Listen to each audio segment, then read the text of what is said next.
Um, Good morning, honorable councillors.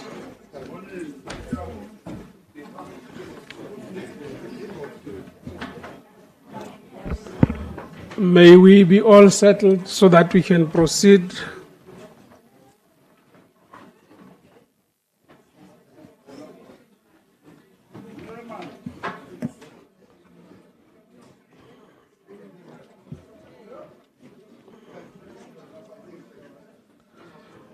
Um,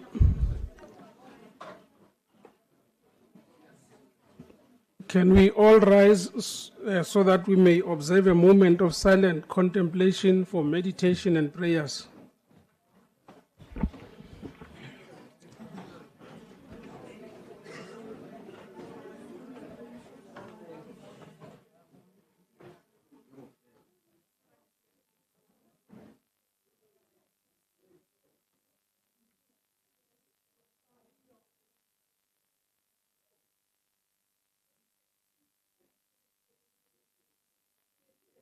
Thank you. You may be seated.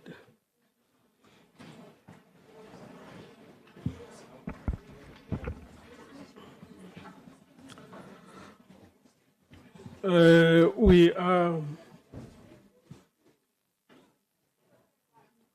79.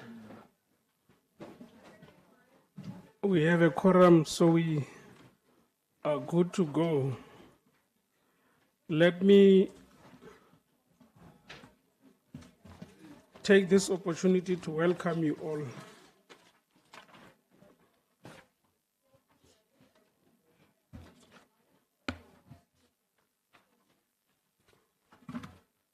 I would like to first acknowledge the Executive Mayor, Deputy Executive Mayor, Council Whip, members of the Mayoral Committee, chairpersons of Section 79 committees,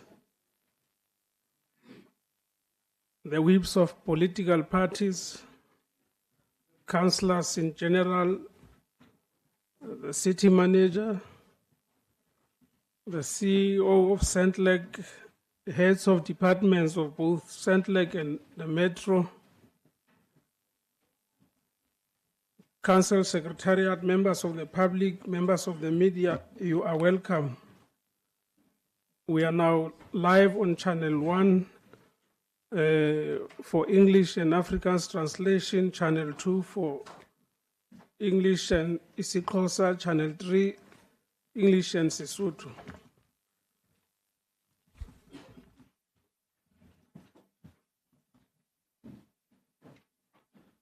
Let me just indicate that this meeting is convened against a notice which was given in terms of the provisions of Section 29, subsection 1 of the Local Government Municipal Structures Act, Act 1998, of Act number 117 as amended, and Rule 5.1 of the Council Standing Rules and Orders, that a special meeting of the Mangaung Metropolitan Municipal Council be convened on the specified date, time, and venue. So we are therefore meeting this morning consistent with the provisions that I've just quoted. That concludes item 43, which deals with the notice of the meeting. Mr. Speaker. Yes, Councillor. Mr. Speaker, I rise on notice of the meeting. I would just like to bring to your attention again that the councillors of the DA, and I think other parties as well, has received their documentations late again. But we went from bad to worst, unfortunately, because some of the documentation needed for this council meeting or item documentations were not included in all the packs.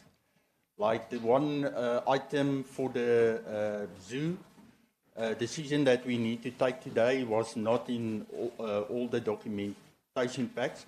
The other concern is that access to the online documentations were also not available.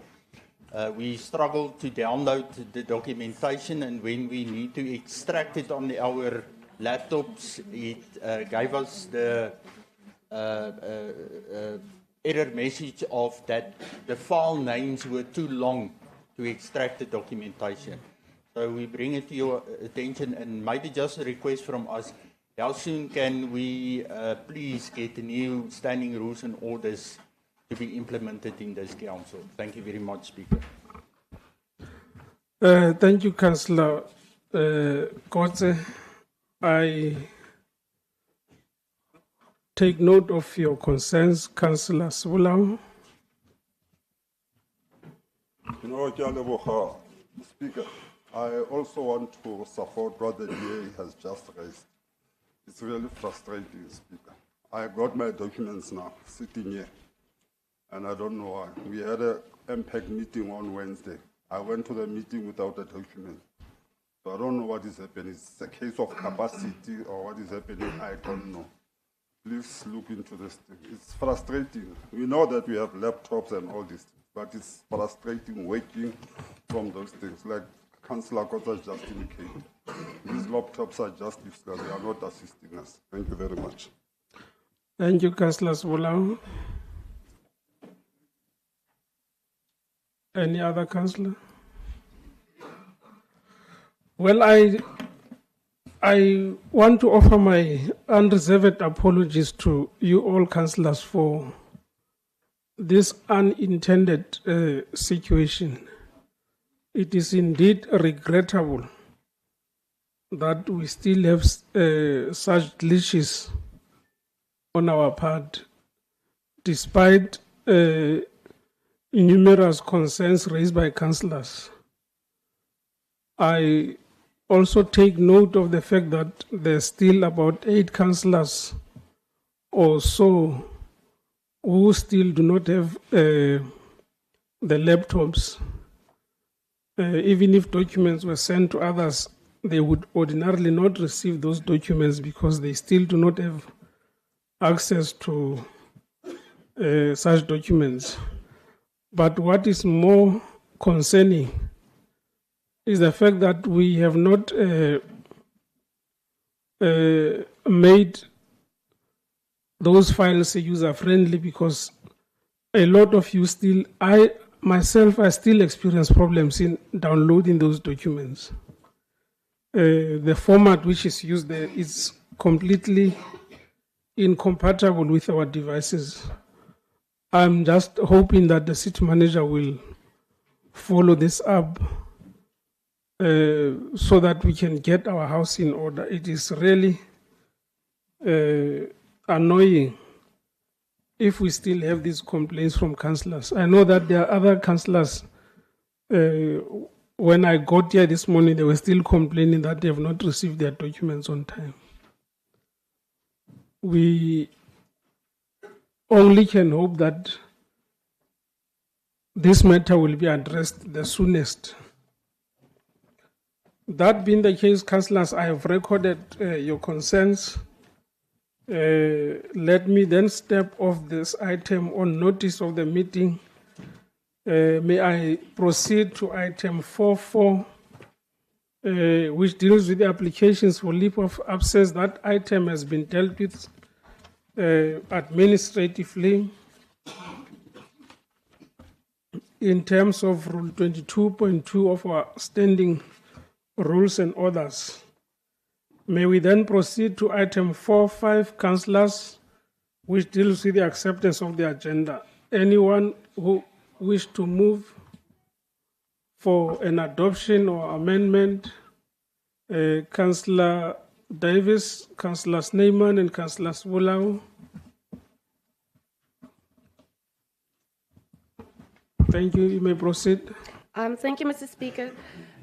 Mr. Speaker, through you, as a Democratic Alliance, we would just like to request the Mayor, if you can please withdraw item 48.6, the request to rescind the resolution to relocate the Bloemfontein Zoo.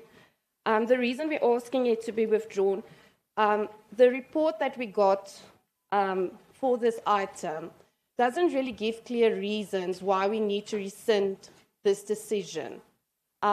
So most of us in council, I think more than 95% of the councillors here, we weren't even councillors in 2013 when this decision was taken. So we need a detailed, comprehensive report and on why do we need to rescind this information and why in 2013 was this decision taken. So we're just requesting it to be withdrawn and be brought back to council so that we can make an informed decision on this item, because there's no real reasons why, in this report, why we must rescind this decision. Thank you, Mr. Speaker. Item is that 48? 48.6. Okay. I have noted your proposal. Councillor Snyman. Thank you, Mr. Speaker. I would just like to second the proposal made by Councillor Davies. Thank you. Thank you. Councillor Sibularo. No, thank you very much, Speaker. Mine is on the issue. I don't see, no, let me just say, I just want to find out from the executive mayor. I think it was last month, if not in January, where we had investment summit. I thought as council will get a report that will be discussed here, and also to discuss the pledges which were made in the council, in that investment summit. So I just want to check with the mayor, is the item going to come or is something that is done outside this sitting? Thank you. Thank you, Councillor Poloholo.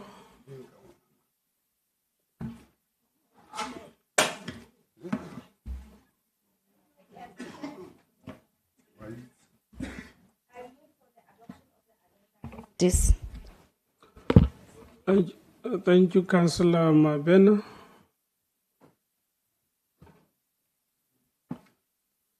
No, thank you, Chair. I would like to support the adoption of the agenda. And issues raised in here were discussed in committees and also in Section 80 committees. And therefore, I really don't understand why issues should not be discussed in here. I support that we adopt the agenda as it is. Thank you very much. Thank you. Just before I conclude the debates on that on this matter, may I invite the Executive Mayor if you wish to respond to the points raised by Councillor Davies. Thank you very much, and good morning, councillors, colleagues. Speaker, before the item would reach this table, it undergoes a series of processes, which processes include all other political parties. And I want to believe that before it could be tabled before me and this House, it would have gone that. Second to it is that the substance of what it may be want to be clarified. I think this is the best platform where we would do it. And with regard to Councillor Sibularo's investment summit report, first I would not mind to invite him to interact with the processes that unfolded, but I would also go back and request that the team that prepared the report make it available because it's a public document, it's a public information that councillors must be privy to it, so it wouldn't be a difficult task to perform, Speaker. Thank you. Thank you. I've just referred to that document. It seemed to have gone through EMT Section 80 and MACO. It is now at the stage of council. But that's besides the point. Let me then conclude the debates on this item and ask those in favor of the first proposal. The first proposal is for council to withdraw item 48.6. Can I see hands of those in favor of that first proposal?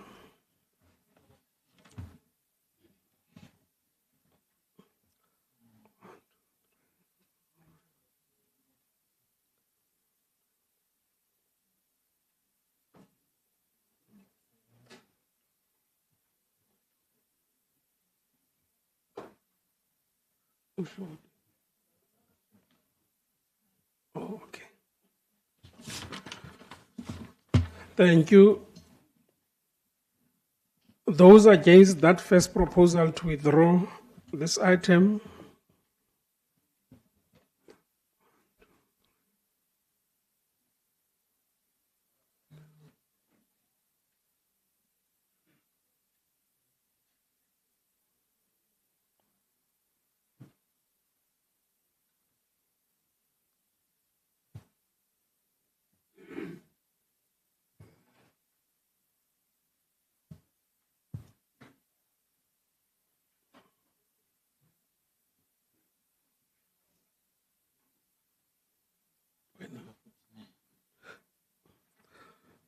Thank you.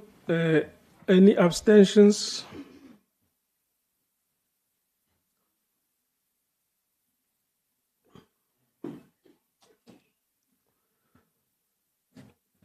Thank you. Those in favor of that proposal is 29. Those against is 48. Abstentions is 10. May I now see hands of those in Sorry, favor? Speaker. Sorry, Speaker.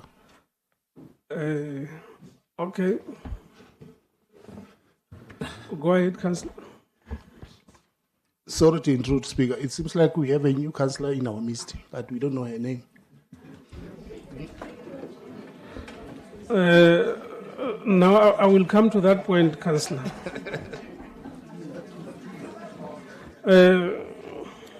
May I now see hands of those in favor of the second proposal? The proposal is for us to adopt the agenda as is.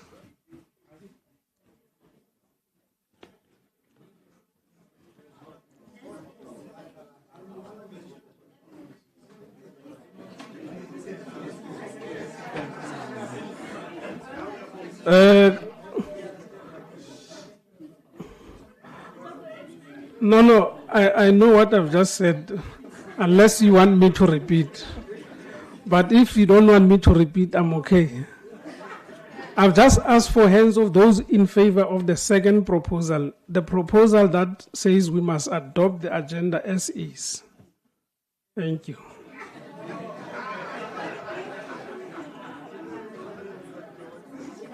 (48) 49, 50, 51, 52, 53, 54, 55, 56, 57, 59, 60, 61, 62, 63, 66. If man of 66. If man of 66. Thank you. Thank you. Those against the proposal to adopt the agenda as is. Those who are against that proposal.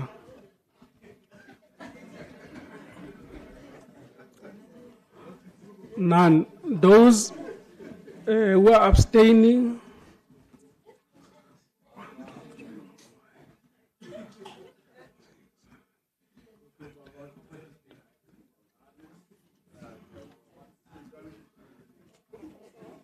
Councillor Ramatam.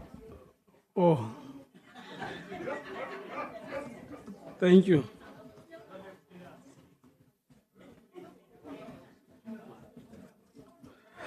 Thank you.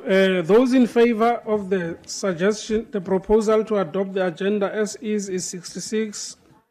Against is 0. Abstentions is 15.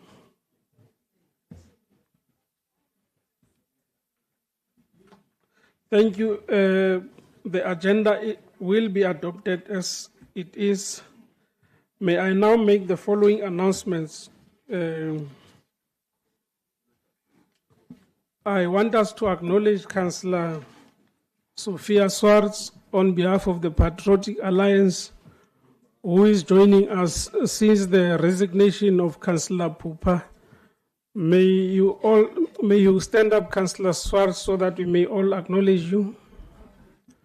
Let's give a warm round of welcome, please. Thank you. You may be seated, Councillor.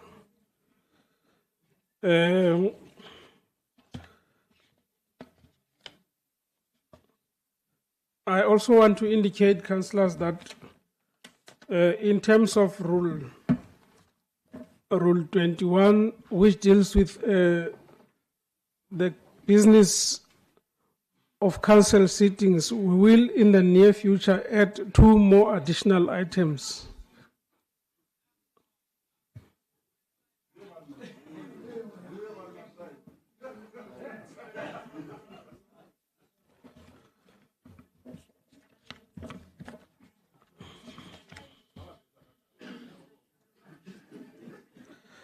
Councillor Banyani, may I draw your attention to Rule 50.2A? Please, that rule says all of us must switch off or our devices must be on silent mode. May we please respect that rule? I was just saying, councillors, we will, in terms of the normal business during council sittings, we will in future add 2 more items. The first one will be quarterly reports by ward committees, consolidated reports received from ward committees. And we would urge chairpersons who are also councillors of those ward committees to submit reports. Well, in the event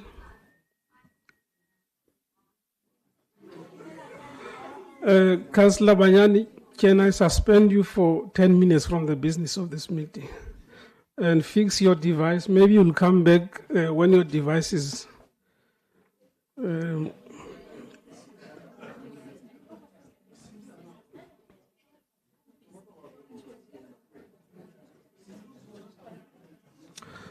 so we will urge ward committees through their chairpersons who are ward councillors to respect this item on the agenda. It is similar to items falling under the Speaker or the MPEC or the Audit Committee. It is clearly indicated in Rule 21 of our standing rules and orders. Those committees are established by legislation, and we have got to receive their reports as this council. Secondly, we will also have a standing agenda item on reports from SALGA. The municipality is represented by 2 or 3 or more, if not less than 5 councillors in SALGA. So we would obviously like to receive reports on what is SALGA doing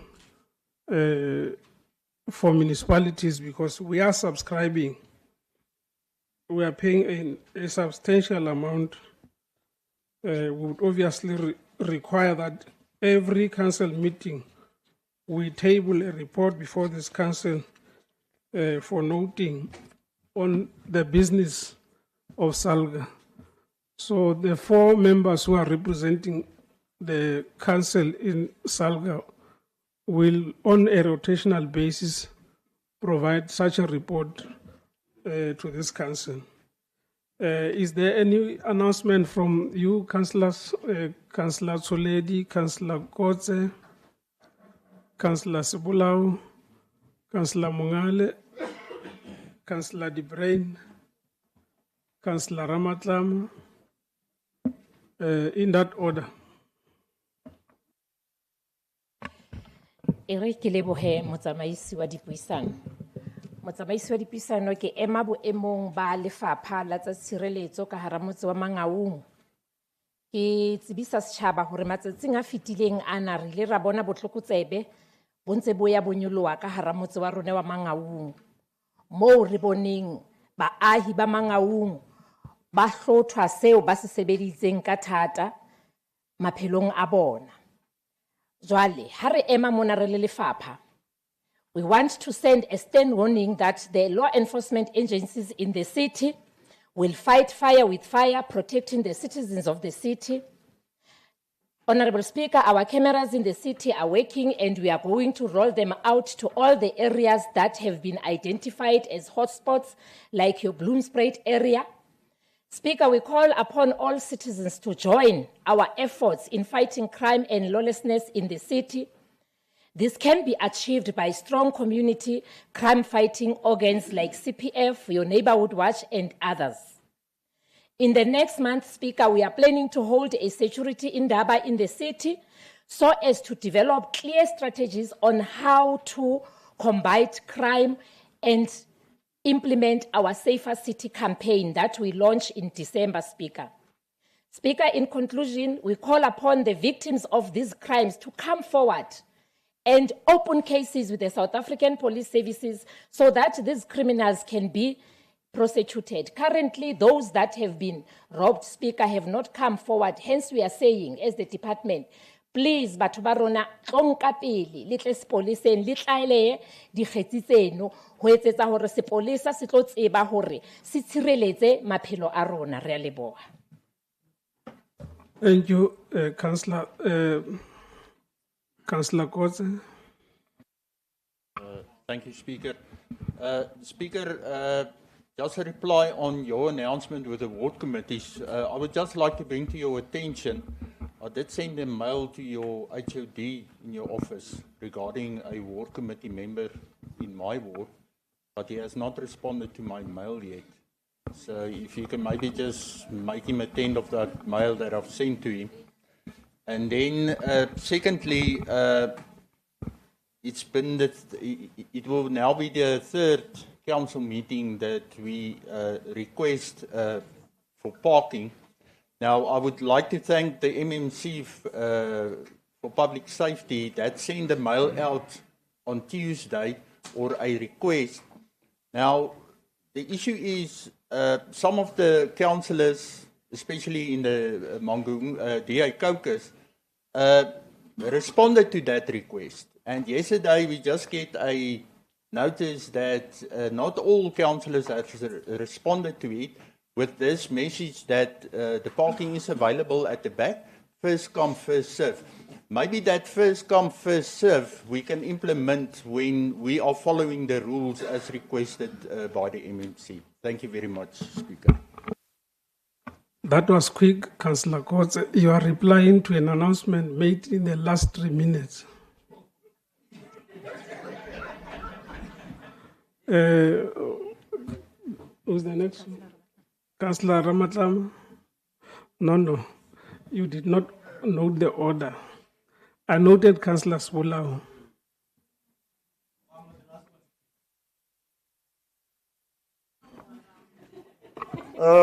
No, ke a leboga modulasetulo. Ke batla go second what the MMC has just spoke about now. I was going to talk about it. Fortunately, she spoke before me. You know, it's disturbing what we are seeing on video, on our phones, what is happening in Mangaung. But this matter is very simple, Speaker.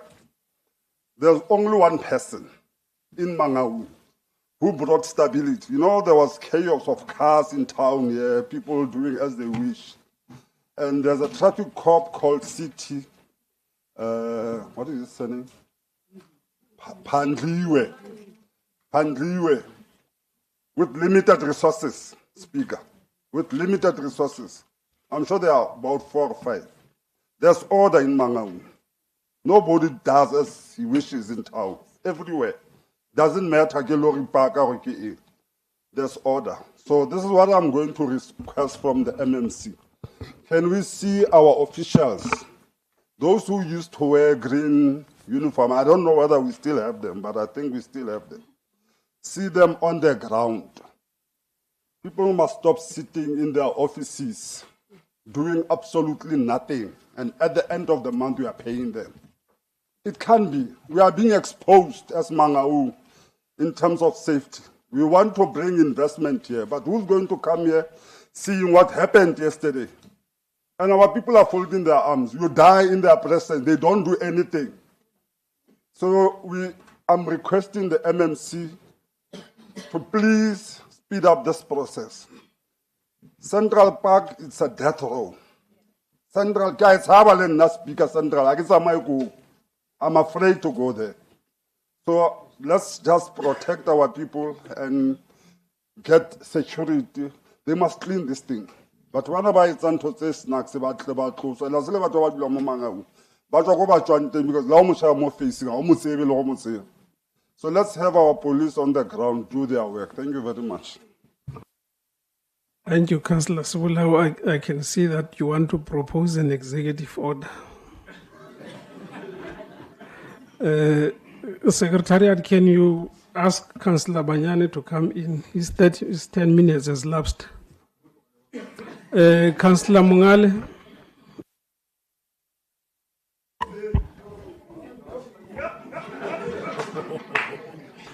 No, ono to motwela dule ka mo.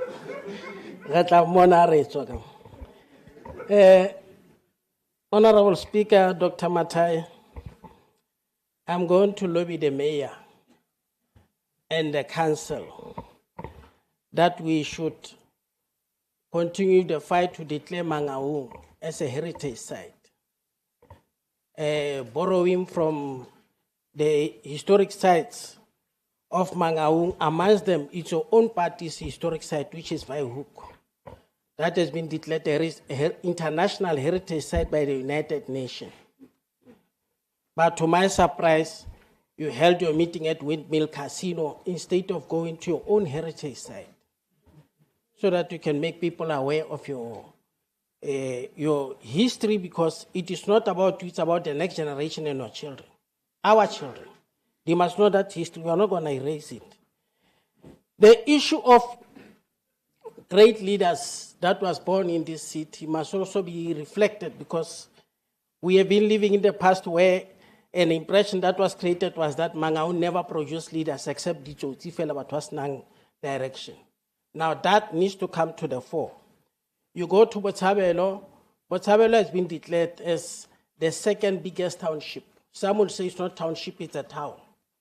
But while we are debating the dynamics of whether it's a town or township, but it's the second biggest. And it needs to be also considered as a heritage site. Botshabelo prides itself as an area that produced secretaries, Bo Nobala. You know what I'm talking about.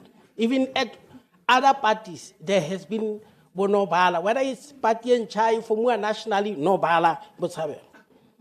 Now, all these issues, we need to look at them and see a way of making Mangaung a heritage site. We must make this application to national. We might not have an international status because we have already been afforded one with Vaihoek by UNESCO.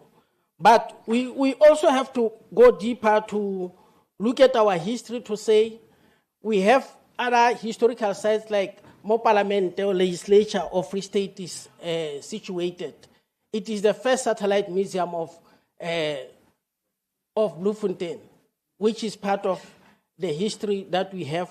We are also a judicial capital. We must also be declared a heritage site. I'm shocked that Mangaung have not yet spoken about the Constitutional Court or any other special court that has to be established, that they must come to Bloemfontein. Because Mangaung is a judicial, Bloemfontein is a judicial capital of South Africa. Now, there can't be a contradiction that you are a judicial capital, but the Constitutional Court is in Gauteng. It must come here. We have a place called Ramkral. We'll revive it and turn it into a constitutional court or a court of special crimes.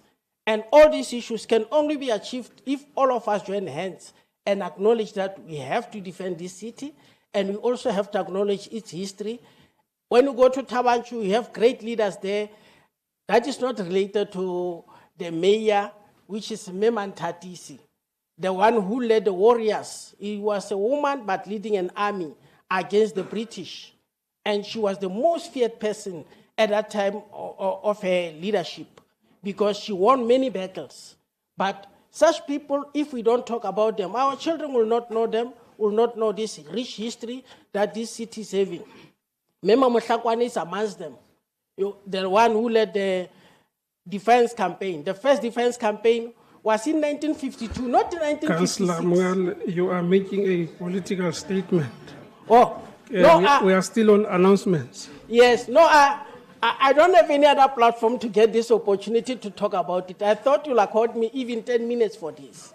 Because we don't have any other platform that we can have these matters. Unless you say we can write letters to you to ask for a special privilege, where There- would be afforded an opportunity There's to make still, such submissions. there's still an item which deals with motions.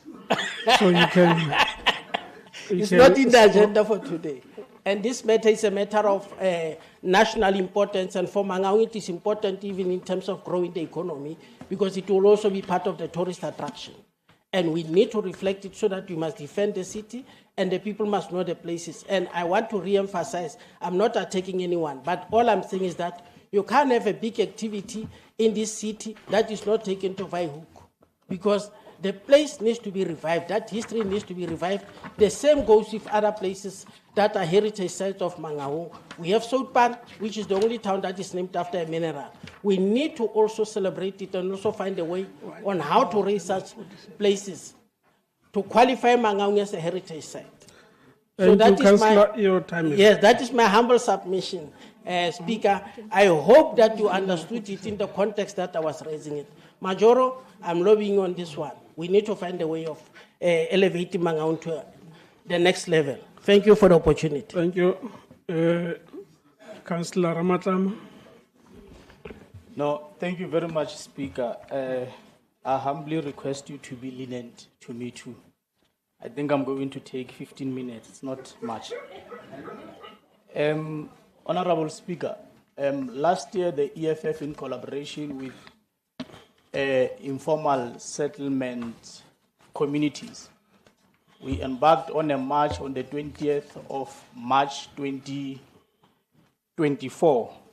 Yesterday marked exactly 1 year and 7 days without getting a response from the Office of the Executive Mayor and the MMC of Human Settlement.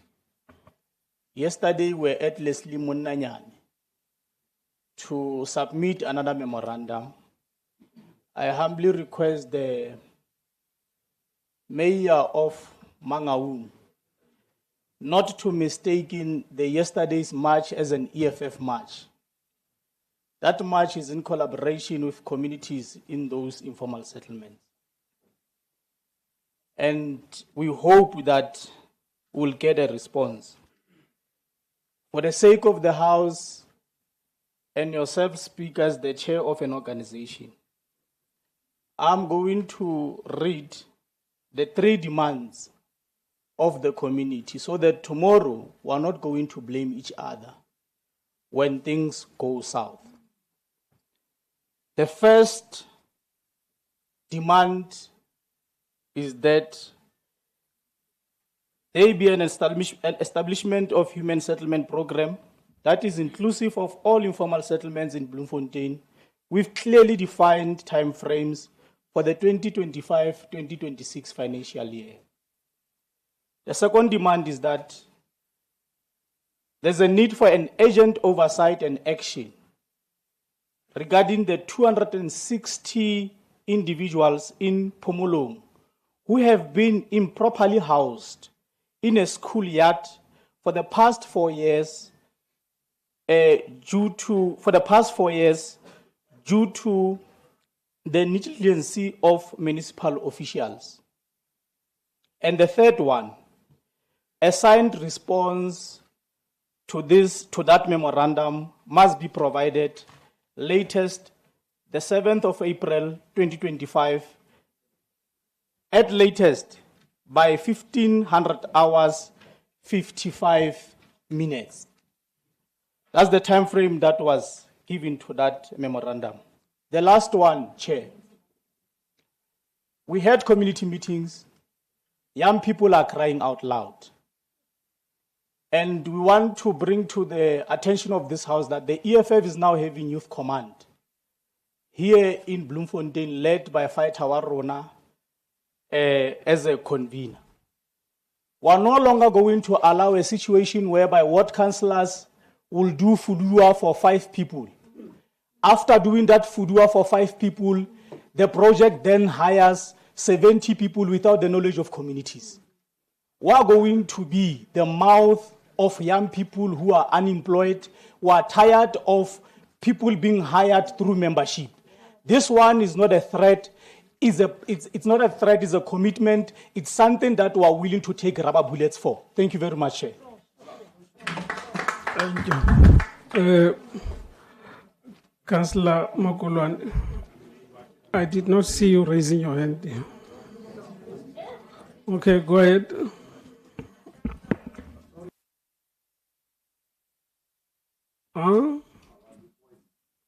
Or you were before him? Okay, go ahead, Councillor De Bruyn. I'm sorry for that.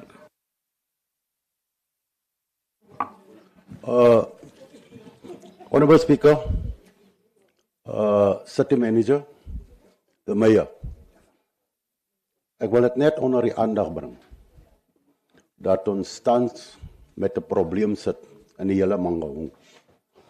Dat 'n banner is opgedag dat ons prepaid meters begin gesteel te word oral in die nag. Die rede hoekom ek dit opnoem vandag is ons sit al reeds in 'n partnersing met geld, met invordering. As daar 'n moontlikheid dat ons al ons prepaid meters kan terugsit na die harde toe, laat ons die ou stelsel uitwis. Soos ons gesê het, ons gaan implement en vir almal wat ou meters het, prepaid meters insit. Sorry, Councillor. Apparently, the interpretation services, your devices are not working. Okay, is it fine now? Okay, no, go ahead, Councillor. En laat ons vir almal prepaid meters insit. Laat elke huiseienaar sy responsibility kan vat op sy meter binne in sy jaar. Dan het ons minder complaints, ons het minder contractors nodig, want dan weet ons meters is gecover, want elkeen vat sy responsibility met sy meter in sy jaar. Daar ons het tans baie complaints dat die kare stam die meters buitekant, dan is dit 'n lok wat ons moet uitkry om die meters reg te maak. So as ons die stelsel kan change, asseblief Speaker. Die rede hoekom ek dit ook noem, ek het al van 2016 op 'n complaint ingegee in verband met ons departement van watermeters. Ons watermeterslesers word elke maand gebetaal, maar hulle lees nie meters nie. So ons is nou in die nuwe technology, laat ons watermeterstelsel, meterleserstelsel toemaak en implement die prepaid water meter, want hulle word verniet gebetaal. Die meterlesers wat nou tans aangestel is, dat ons daai jong mense vat en hulle oplei as plumbers, en dan kan hulle ons help om daai meters in die harde te kry. Ons kan nie weer tans geld mors in die munisipaliteit as ons nie gaan saamwerk en dit deurvoer deur council nie. Baie dankie. Salute. Thank you, Councillor. Councillor Makolwane. Re ke lebohe motsamaisi wa dipuisano. Ke kope le tshwarelo ka o phamisa letsoho ka morao ho nako. Basotho bana ba re e kgotjwa e le maoto a mane, ebe ka mabedi a ka etsang. Re hle ke e timeng fela motsamaisi wa dipuisano, ke ne ke etsa tsebiso fela hore re le committee ena. Councillor. Services to translate for us. Thank you. Yeah, apparently there's a bit of delay. They are working on it. Is it fine now?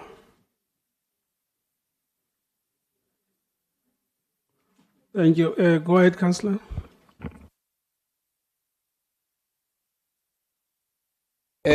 Motsamaisi wa dipuisano, ke ke ne ke re ke etse fela a wa dumedisa lehlohonolo. ke tla qetela ka yena motsamaisi wa dipuisano. Ke qale ka batswadi pele, ke qale ka batho ba baholo, ke qetelle ka yena jwale ka ile moraka. Motsamaisi wa dipuisano, tsebiso e ne ke e etsa fela ho setjhaba sena sa Mangaung se ratehang, se tletseng boikokobetso.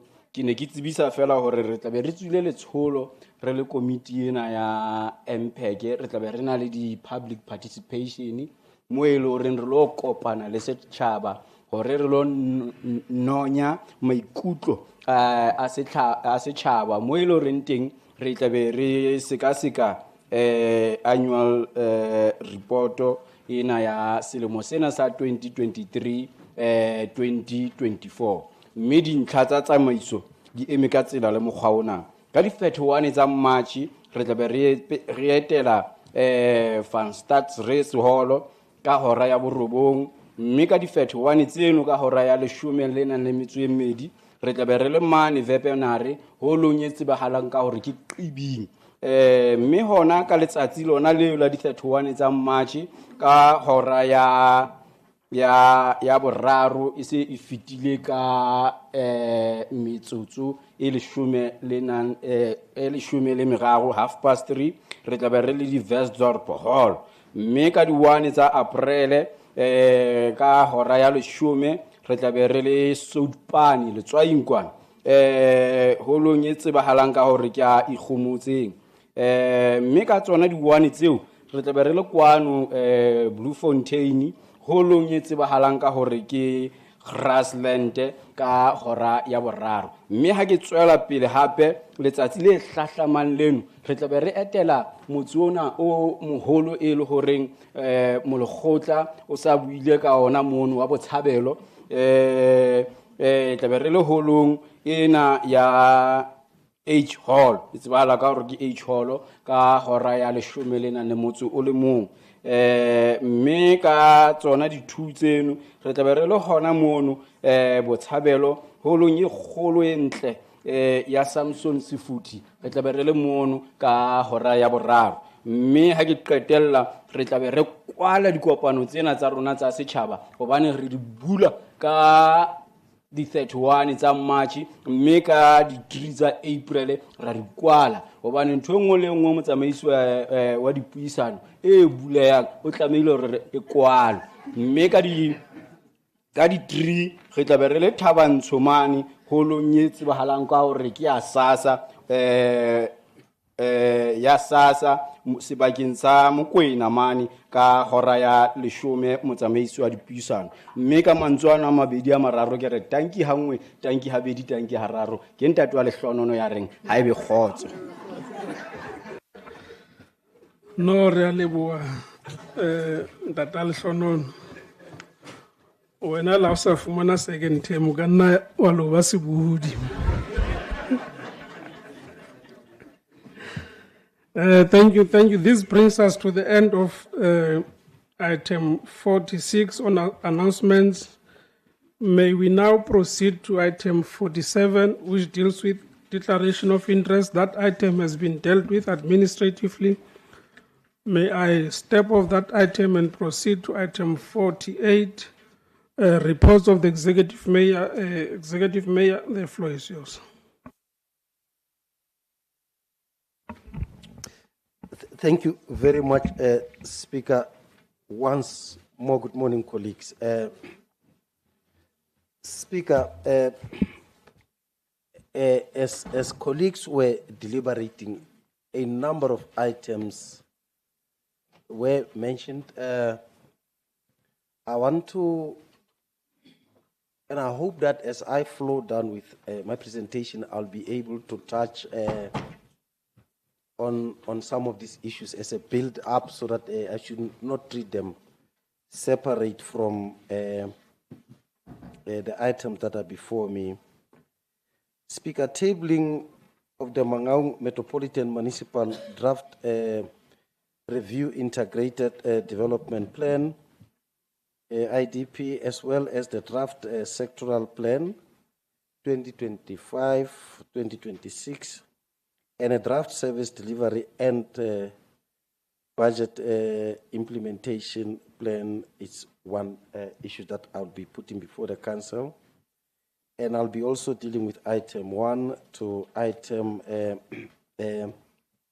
from one item to, I think, item 6, Speaker. Now, let me read what I prepared for the council, Speaker, so that it should lay the basis of what I'm tabling before you. A draft, an item 1, draft 2025-2026 integrated development plan, and a draft sectoral plan, and a draft service delivery and budget implementation plan. The tabling of this plan is mainly for noting the IDP means a principal strategic policy instrument that distinct the local sphere of government from other spheres, Speaker. A strategic plan providing for all affected parties to express opinion and at the level of its crafting. Since the IDP enables Council to provide guidance and strategic orientation, I wish to take this opportunity and strongly urge all the councillors, sectors involved, stakeholders, and the local community to go an extra mile in ensuring that we get quality inputs during the public hearing, Speaker. And therefore, the council should note that the draft review integrated development plan for 2025-2026 and the 2025-2026 SDBIP as follows. 2025-2026 sectoral plan include Mangaung Metro Municipality what demographics maps, environmental management plan and climate change, adoptions and mitigation strategy, integrated waste management plan, a 10-year water conservation and water demand management strategy, integrated public transport network, integrated human settlement plan, Mangaung Metro Municipality organogram, technical indicators descriptions, spatial development framework, disaster management plan, Centlec energy plan, water services development plan, rural development plan, roads and assets management plan, organizational performance management framework, Mangaung Metropolitan open space system, informal settlement upgrading strategy, Mangaung economic development strategy and investment plan, comprehensive integrated transport plan.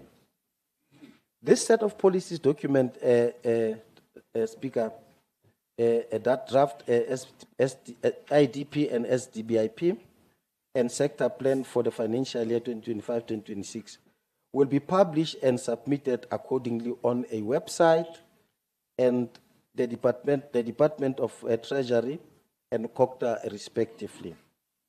Item 2, Speaker, is the revised services delivery and budget implementation plan strategy scorecard of 2024-2025. It is worth emphasizing that an adjustment budget approved by the August House during February 2025 resuscitated a further revise of the 2024-2025 SDBIP in order to accommodate approved adjustment as well as providing guidance on how the adjustment budget will be implemented. In this context, and contrary to the 2025-2026 SDBIP, and it has been passed in items 1 for noting, the 2024 and 2025 SDIBP for both the city and Centlec is tabled for approval. The Council is further advised that due processes will be followed in terms of the following: the publication of the municipal website and the submission of the National Treasury. Item 3, Speaker, tabling of annual budget and related budget policies. This is an important occasion of the tabling of the reviewed IDP of the 2022 and to 2027 and the annual budget proposed for 2025 and 2028. Section 24 of the MFMA deals with the process of approval of an annual budget, which requires that the budget must be approved 30 days before the start of the financial year. It is a significant milestone achieving towards the approval that is anticipated in May.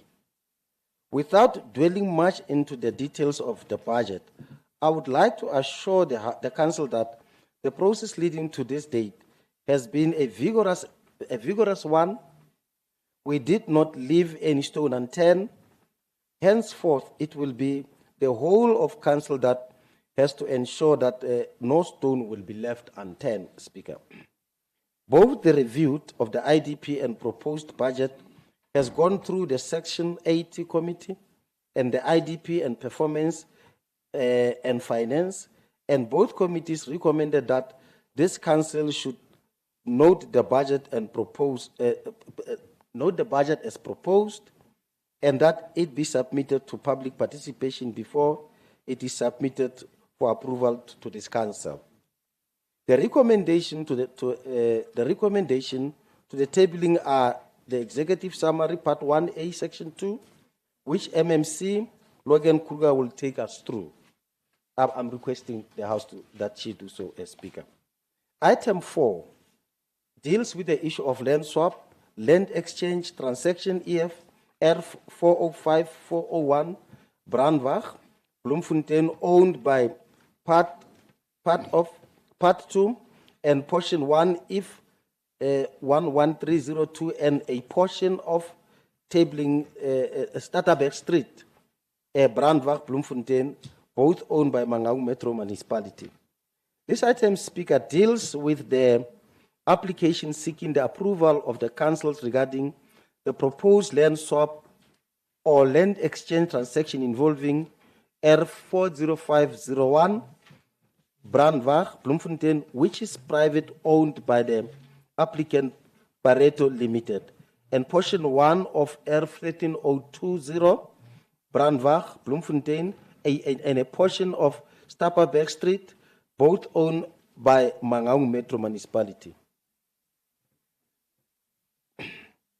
The report further provides that the approval of the application be considered subject to the following consideration that should be accepted in writing by the developer or duly authorized representative. A traffic impact study assessment be compiled and submitted by a professional traffic engineer at the sole cost of the applicant, taking into consideration the traffic impact of the expected diverted trips on the surrounding road network. The application section of Stapperberg Street must remain open to the general public and only be closed only at the rezoning and consideration process that have been finalized and any upgrading required due to expected diversion of traffic that has been identified in the traffic impact assessment mentioned in paragraph A above. The proposal to open Wynberg Street to Nelson Mandela Drive can only be considered for approval by Mangaung Metro Municipality subject to a thorough spacing access configurations investigation, complying with Mangaung Metro standard, which must be part of the traffic impact assessment mentioned under section A above, paragraph A above. Public opinion must be solicited prior to the approval of the application under review, and notably, the approval of the application implies the existing intersections of Stapperberg Street with Malville Drive will be closed permanently. Once approved, The application must be processed in accordance with the layout as indicated on the diagram in the Annexure A and B of the application. Town planning processes, including all the conveyancing and transfer cost of the account of the developer. It should be at the level of the developer. Lastly, H. The developer pays an amount of about 440,000 rand to the Mangaung Metro Municipality, which amount represents the difference in value of the land to be acquired by the Mangaung Metropolitan Municipality and the land to be alienated to the developer. Speaker,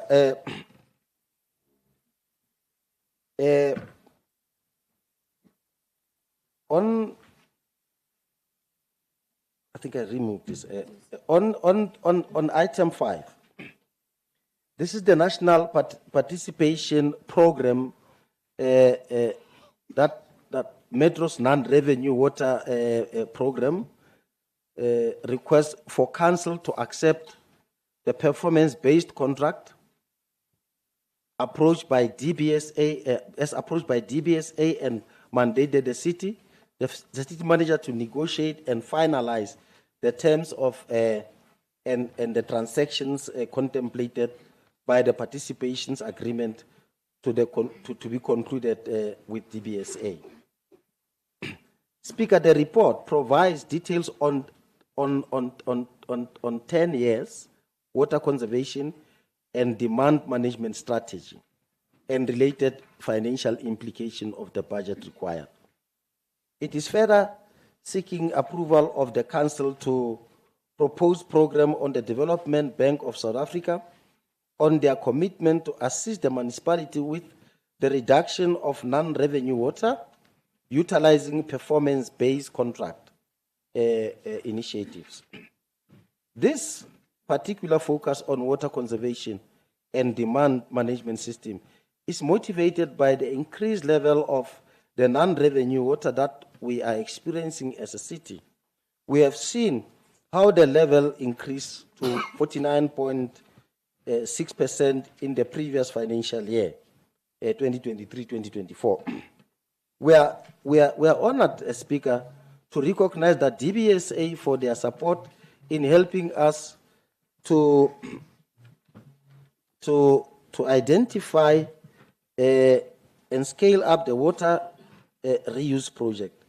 This echoes what we have emphasized during our investment summit, that our success depends on winning the approval of the investors in and around us. It is therefore recommended that the Council approve the proposed project and related measures approach to be used on a project and support the further mandated the city manager to negotiate and finalize the terms and transaction contemplated by the participation agreement to be concluded with the DBSA. Upon the conclusion of the negotiation to finalize the terms of and transaction contemplated by participation agreement, that the city manager be authorized and mandated to sign the participation agreement on behalf of the city, be authorized and mandated to appoint the HOD technical services to be the key contact point with DBSA, WPO, and the transaction advisor in the bankable feasibility study. Detailed project preparation, design, and structuring of non-revenue water reduction project and interventions, and to dispatch all documents and notices to be signed and or dispatched by the city under the connections with the participation agreement. Part of the responsibility of the HOD technical will be to assemble a team needed to fulfill the related tasks above. The city manager should oversee effective implementation of this project upon approval and including presentation of a progress report on on a biannual basis. The letter to WPO and DBA says sent by the city manager expressing interest of the part of a participation in the metro, a non-revenue water program, be approved by the council. Now, Speaker, I'm impressed by the debate that surround Mangaung as a heritage and a historical present, as espoused by our Councillor, Honorable Councillor Mongale. Like I said, Speaker, I'll pounce on some of the issues that were raised. Indeed, we are a city alive with possibilities and full of a rich history. And a heritage site does not lose its features, because then it ceases to be a heritage site. Now, Speaker, the zoo that is in Bloemfontein in Mangaung, unfortunately, represent the heritage. It's a heritage site in itself. It speaks to what our councillors are saying we need to retain. So, Speaker, let me deal with the issue that speaks to the zoo. The Bloemfontein Zoo relocation saga presents us a three-pronged case study in our quest to build clean governance, especially if preceded in giving to the legislative and executive powers bestowed to the council by the supreme law of the country, the constitution, effective oversight function, as well as the monitoring and evaluation. The report provides that original intention to the council in 2023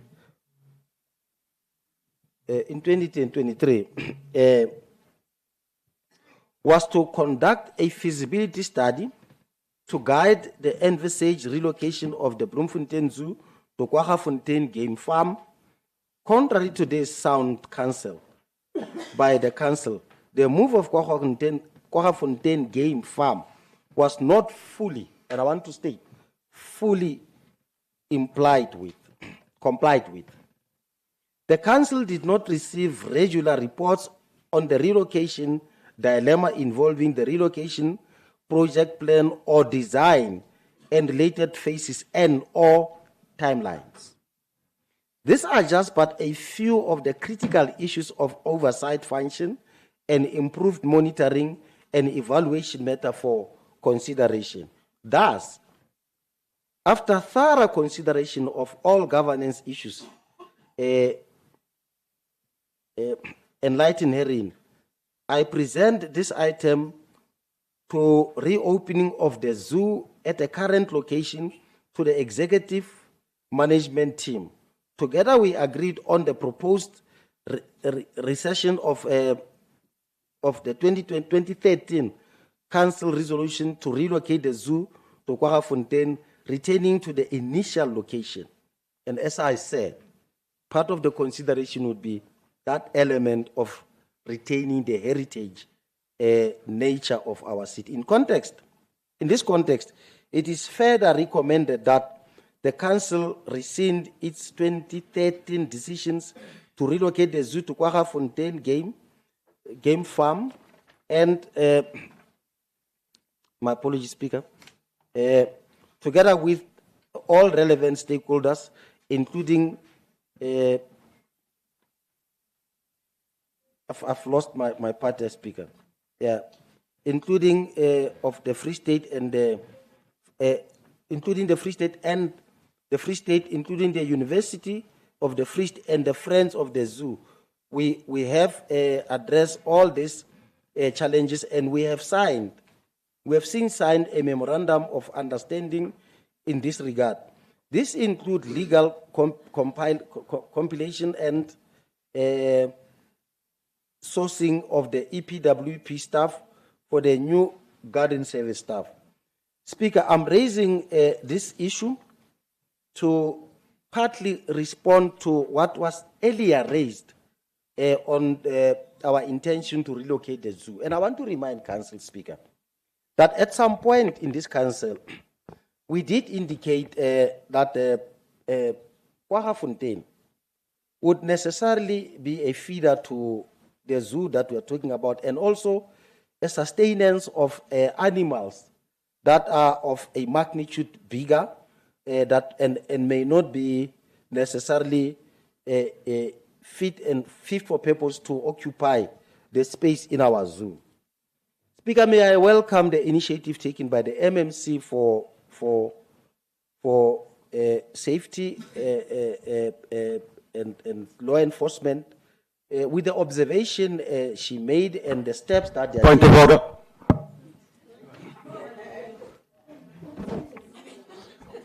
Speaker, I just like to know, I hear the mayor is speaking about EPWP. I hope it must be clear for us that the EPWP will be for all the constituencies and not just for the ANC. I thank you. Now, Councillor, when you rise on a point of order, you allow me first to acknowledge you. Because there was honestly no need for a point of order since the mayor is tabling his items. Let's please respect those rules. Otherwise, there's nothing that prohibits you from raising a point of clarity once the mayor has completed presenting his items, and I would welcome you to do that. Thank you. Proceed, Executive Mayor. Thank you very much, Speaker. Speaker, I am now, having dealt with the items that I'm tabling before the council, and I'm in a way trying to ensure that I do not leave the issues that were raised unattended, Speaker, because they do touch base with the budget in itself, and they would have to get an expression in what the budget shall speak to. Hence, I was thanking the MMC for a consideration that and the steps that should be taking. Safe to say, Speaker, in the budget that we'll be dealing with, it should be acknowledged that we've got less than 200 of the law enforcement unit, and we are trying by all means to enlarge the team so that any step that must be taken to ensure that the city is safe will be tabled before this council, and it must be considered as a request. And whilst we are looking forward to realize a complete metro, that will also be a subject of this council. But we will do our best with the little that we still have to ensure that the city is safe. The issue that relates to matches and demand, Chairperson, matches, it's something that would come to our offices for consideration. It should be acknowledged that although the people of Pumulong, Hartfall, and elsewhere equally are looking for homes, we are not going to operate on the strength of preferring, on the order of preference of a particular location. We are going to deal with informal settlement as they present themselves before us and by their age. And in dealing with them by their age, we have got a fiduciary duty to attend to the aged. We have got a fiduciary to attend to the house-headed families. We have got the judiciary duty to attend to the disabled. I think that's what is critical, that which this council must look at in all communities. But other than that, people just have to understand that we will attend to the challenges that are there, and will attend to them unfairly so. Chairperson, there was an issue that was raised around the demand for the memorandum to be signed. I want to believe that there were responsible people that went to receive the memorandum, and quite obviously, they should have signed the memorandum on the spot, because the memorandum is signed on the spot. It can't be signed elsewhere. And that could have been part of the demand. People have got a right to march, but I want to conclude by saying, Chairperson, you know, we are gradually advancing towards election. And Speaker, as we advance towards election, there are two common things that happen. Land mafias and political opportunism when it comes to issues of informal settlement, where populism and scramble for numbers take shape and abuse the need of the people. And I want to make that declaration. We are not going, as this metro, allow ever again a situation where we will be coerced for numbers to respond likewise.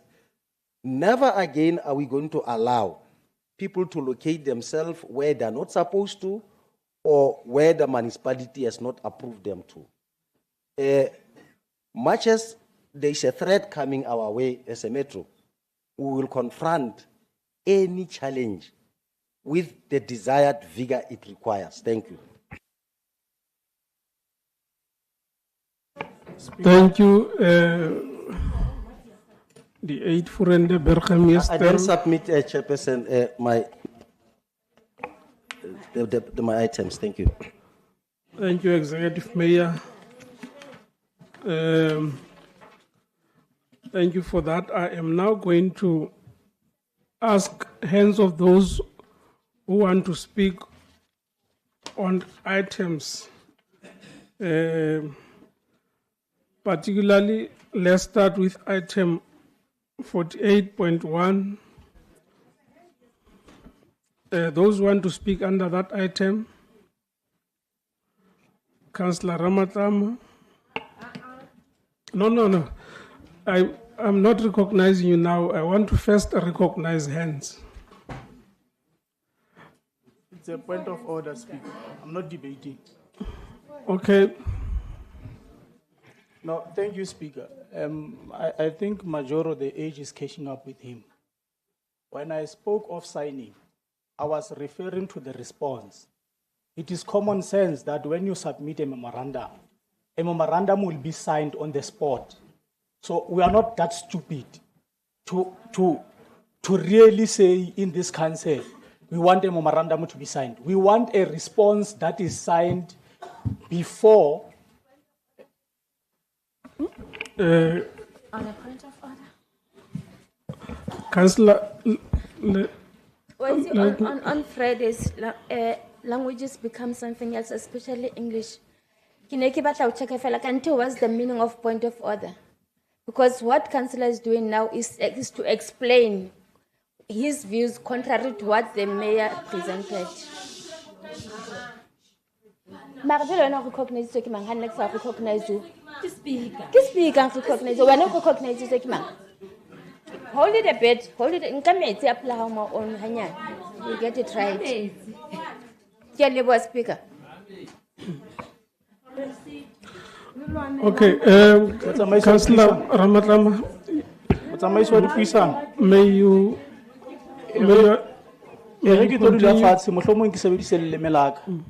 ho thusa MMC. Ha ona language e mpe ka hore stupid ke botlatla, stupid ke setlatla. So ke bolela hore ha re ditlatla ho fihlella mo e leng hore re ka isa pampire be re tlo kopa mona hore sainiwe. Khane re karabo ya memorandum khane re kopa hore e sainiwe ke Majoro ka letsatsi le beuweng mme.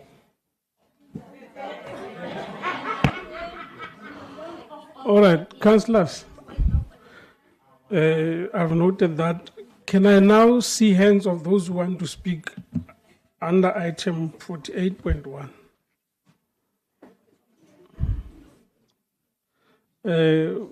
Councillor Machacha Misa, Deputy Executive Mayor. Point of clarity. Okay. Speaker, sorry for that. We will let to understand with reference to agenda item 48.1 and 48.3 that indeed it will only be tabled And that's that we're not really going to speak on that. So if you can just give us clarity, I can in advance say I just want to propose one alteration on 3 if the MMC or the mayor is not going to do it, as we have concurred in the Section 80 committee. But could you just give clarity there? Because I know, for example, Councillor Botma would make a very long speech on the budget, but what was now discussed at the Whippery and what was given through to us, we don't have clarity now, so we can draw on one, but we were told we're just tabling now, we cannot speak on it. Thank you. No, you are free to make a statement on that item, Councillor. I'm aware that it is for noting, but there's nothing that prohibits me from noting you to speak on it when it comes to making a statement. Councillor Whip.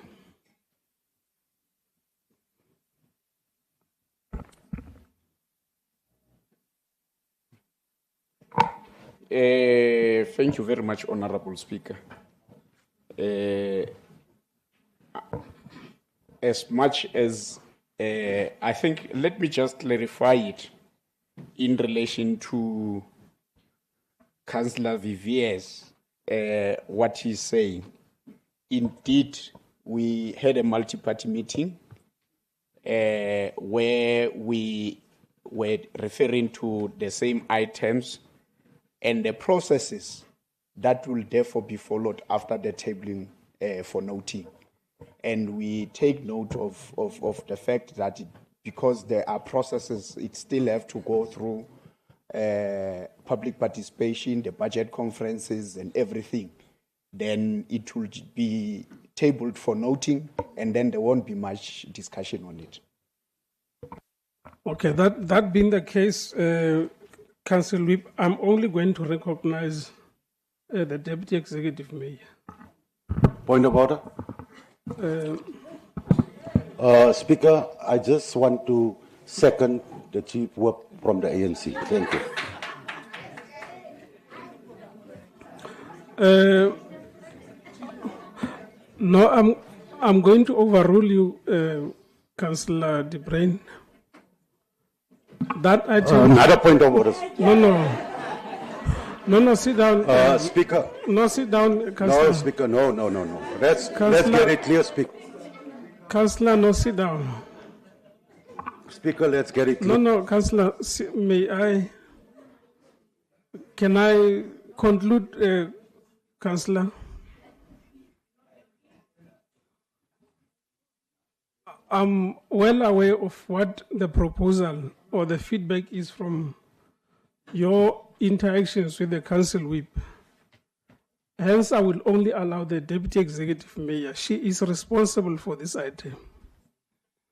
She is the one dealing with IDP. Just after she has presented and tabled the item, I will not allow for any discussion. So it is only fair that there must be somebody who introduces the item, and she's the only one who deals with that item. Is that clear, Councillor? Clarity, please, sir. Okay, Councillor. I'm just MMC Creer, if you will then allow me. I'm just fearful you don't allow me then, and I'm now at 3. Councillor Kruger. You will remember. Councillor. Sorry, can I just? In terms of the rules, you can only address me. I will address through you, Speaker, Councillor Kruger. The only reason why I'm rising on this, please check the agenda, page 11. It now still says, Council approves an amount of 15 million to be funded out of the rates account, blah, blah, blah. We did agree in the committee meeting that it must say note, otherwise we will be wrong now. If that is amended, everything fine from my side. Thank you. Through you, Speaker, MMC of Finance. Councillor BJ Viviers, on what item are you now? It is free, but I was fearful that you're only going to allow the MMC and that I couldn't raise the point now. So if this is fixed, we will not have a problem. Thank you. No, there are no free items, councillors, in the House. All items are here. I will allow you to speak once you raise your hand. I am on item 48.1. Can we conclude first the presentation by the Deputy Executive Mayor on that item? I will not recognize you now, Deputy Executive Mayor. I just want to conclude noting speakers. You will obviously be the only one on that item. Can I see hands of those who want to speak on item 2? Councillor Kotze, Councillor Mongale, Councillor Snyman,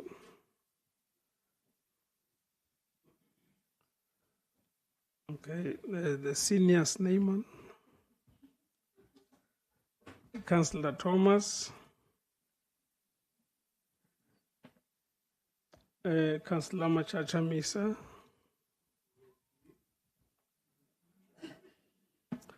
and the Deputy Executive Mayor will be last.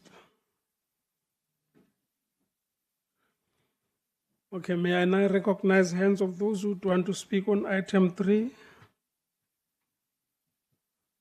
Councillor Snyman, Councillor Viviers,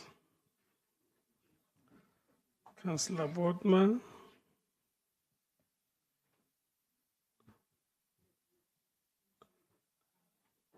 Councillor Mukwena, Councillor Kruger,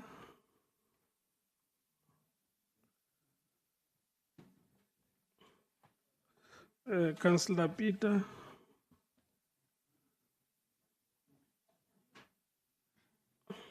okay, those who would want to speak on item 4, Councillor van Rensburg,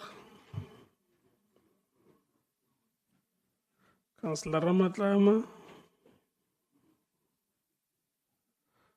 Councillor de Kock,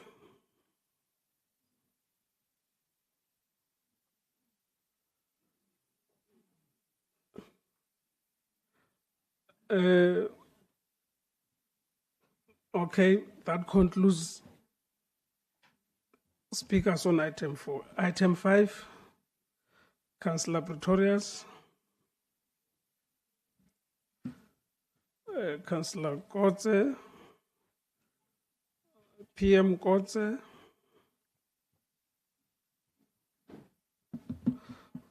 Councillor Snyman,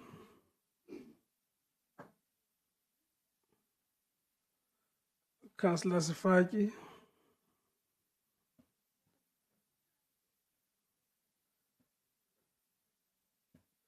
Councillor Mongale,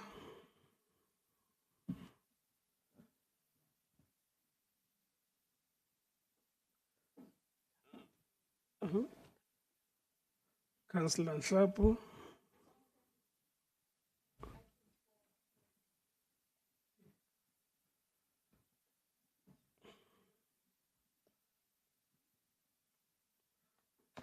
thank you.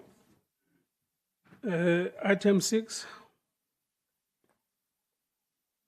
Councillor Guy, did you raise your hand on item 5? No. Oh, okay. Councillor Davis.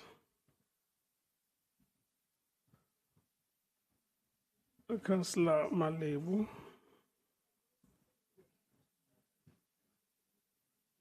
Huh? Una le appointment letter ya umubuela. Okay. Councillor A.P. Snyman. Councillor Van Defender.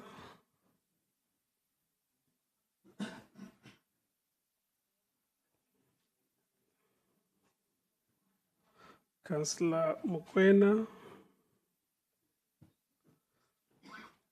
Councillor Sihluhu. Councillor Mabena. Councillor Sokaka. On item 5.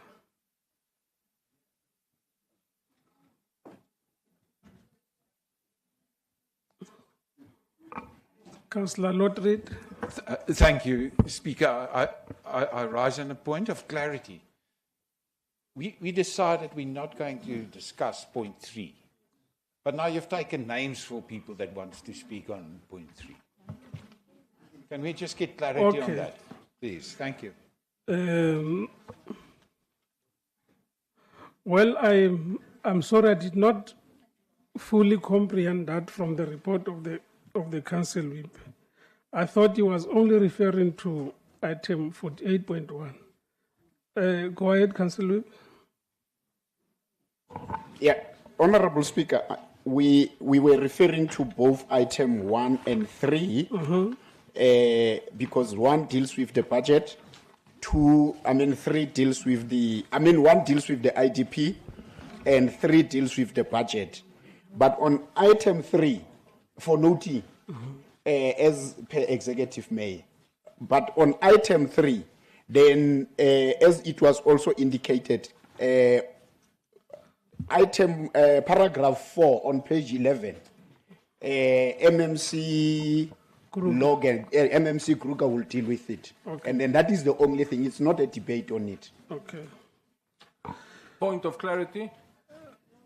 Go ahead, Councillor Viviers. No, I just humbly want to thank you, Speaker, that you now understand what I've been saying, but thank you, Chief Whip, you've been of assistance. Thank you. No, thank you for that. I honestly did not understand when you were directly addressing Councillor Kruger that you were referring to item 3. However, thank you for that correction. We will only take Councillor Kruger on item 3. Councillor Snyman. Speaker, Honourable Speaker, on item 48.3, I really do not want to speak on the content, but on the agenda itself. It is really the worst agenda ever. And if I can perhaps just mention a few aspects on item 3 as it is set out in the agenda, please. It's basically language and editorial. You are not discussing the content of the report. Okay, I will make that exception. Thank you.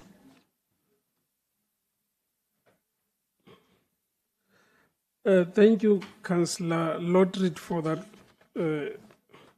interjection.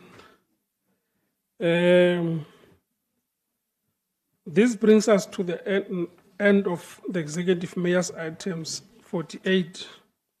Item 49, Councillor Swartz, would you like to make a maiden statement?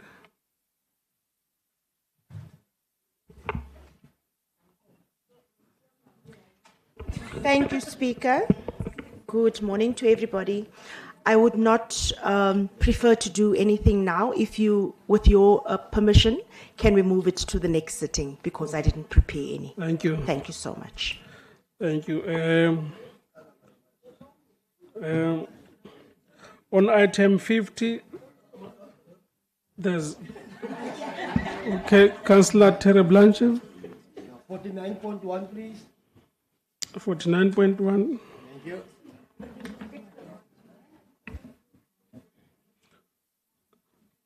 Okay. Any hands on item 49.1?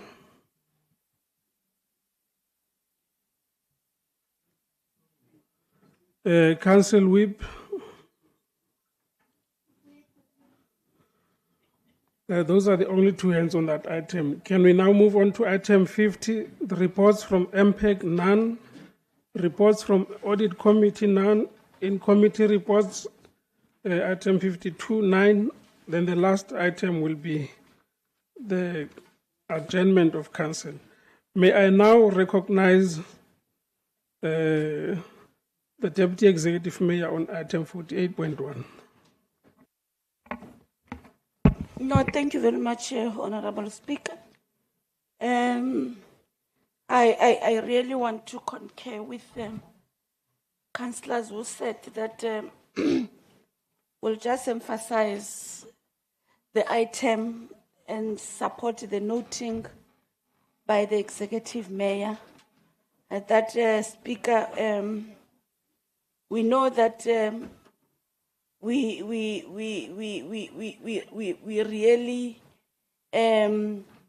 in the way to go to a local government, and we must just emphasize the work that we have done since 2021, where we were elected as representatives from different political parties to come and serve people of Mangaung.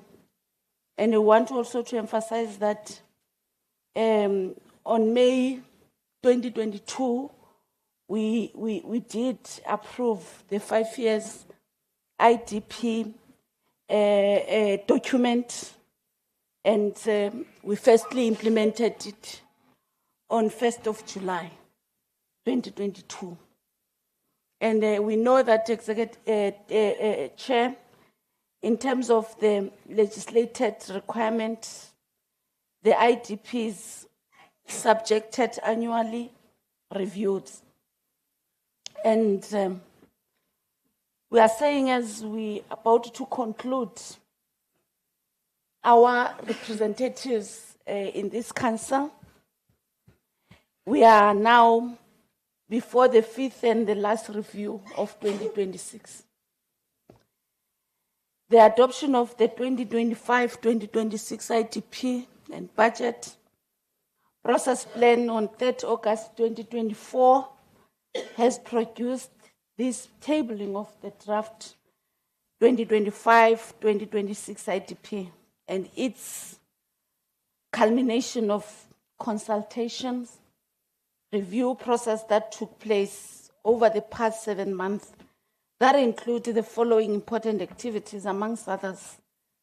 First phase of the public participation and the report back via print media.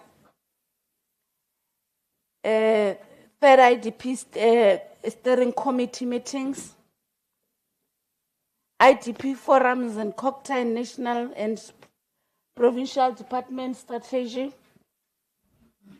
planning and sessions, several focus on groups, and interdepartmental meetings and consultations.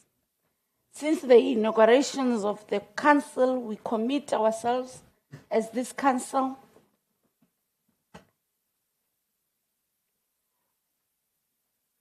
and officially to make this municipality great again.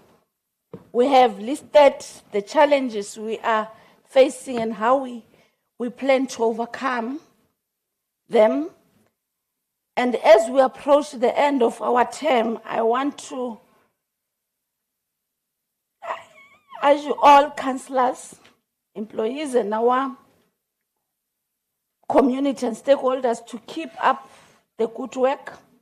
Our plan is for all of us to work together to make this the best municipality. This means that all the input of all sectors into these plans is of utmost importance to achieve the goals of having 100% credibility integrated development. We said it as a Section 80, Honorable Speaker, that the issue of the planning assessment is our core function as a Section 80, that whatever that we'll be approving for this last years of our term, it will make a difference to the community of Mangaung. And we are saying as this committee that as we are requesting a lot of help and a lot of training to the national government, how they are dealing with the issue of monitoring and evaluation for the national strategic plan. It's also our responsibility as the committee to do the same. We know that, Honorable Speaker, will be unpopular to many, but is what we must do as this committee for the benefit of people of Mangaung. We then said, Honorable Speaker, we really support the noting of this important document. We'll come back after we deal with these 21 days that is going to be crucial for the committee and the public participation that is signed by the Speaker that will be starting on the 14th of April, which will run around, meet all the stakeholders, mostly community of Mangaung, to identify and to hear the feedback from our executive, led by Ntate Gregor Ntatisi, with the MMCs that will be responding to our communities, and the city manager leading the administration that will be part of those public participation to put our people on easy, to understand where we are and where we want to go. We then support the noting. Thank you very much, Honorable Speaker. Thank you, Deputy Executive Mayor. The council is for noting, the item is for noting. I would therefore would like us to conclude the debates on that note in view of the earlier interaction between whips of political parties who will now no longer take any further points for discussion under this item, and thus the item will be noted as such. May I now step off this item and proceed to item 2, which deals with the revised service delivery and budget implementation plan strategic scorecard for 2024-2025. May I now recognize Councillor GDP Kotze? Councillors, I'm sure that you have noticed that there's an improvement. There's a timer behind me here.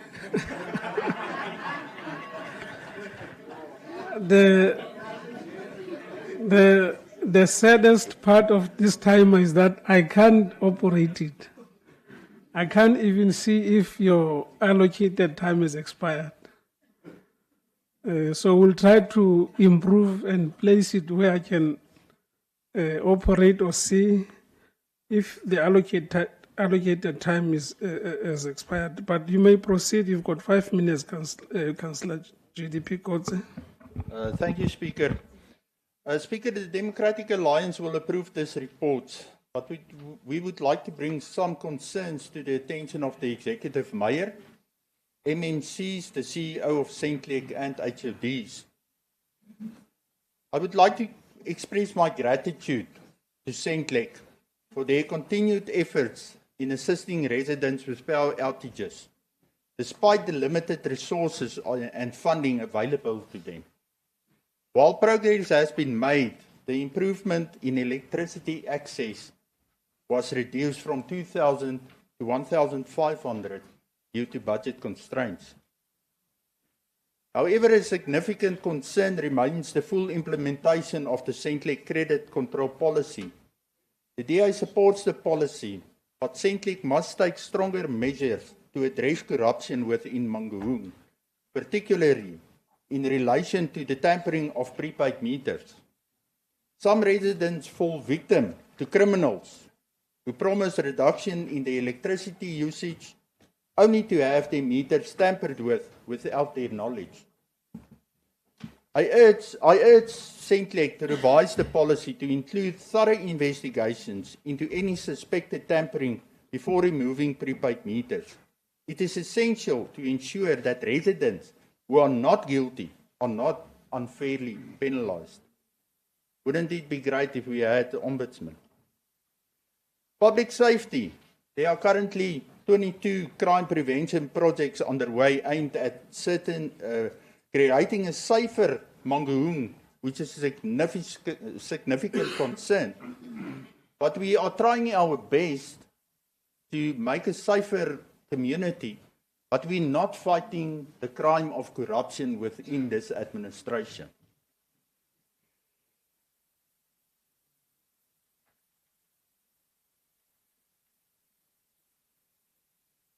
There is currently a big crime concern, and Councillor De Bruin mentioned it already, the theft of prepaid meters.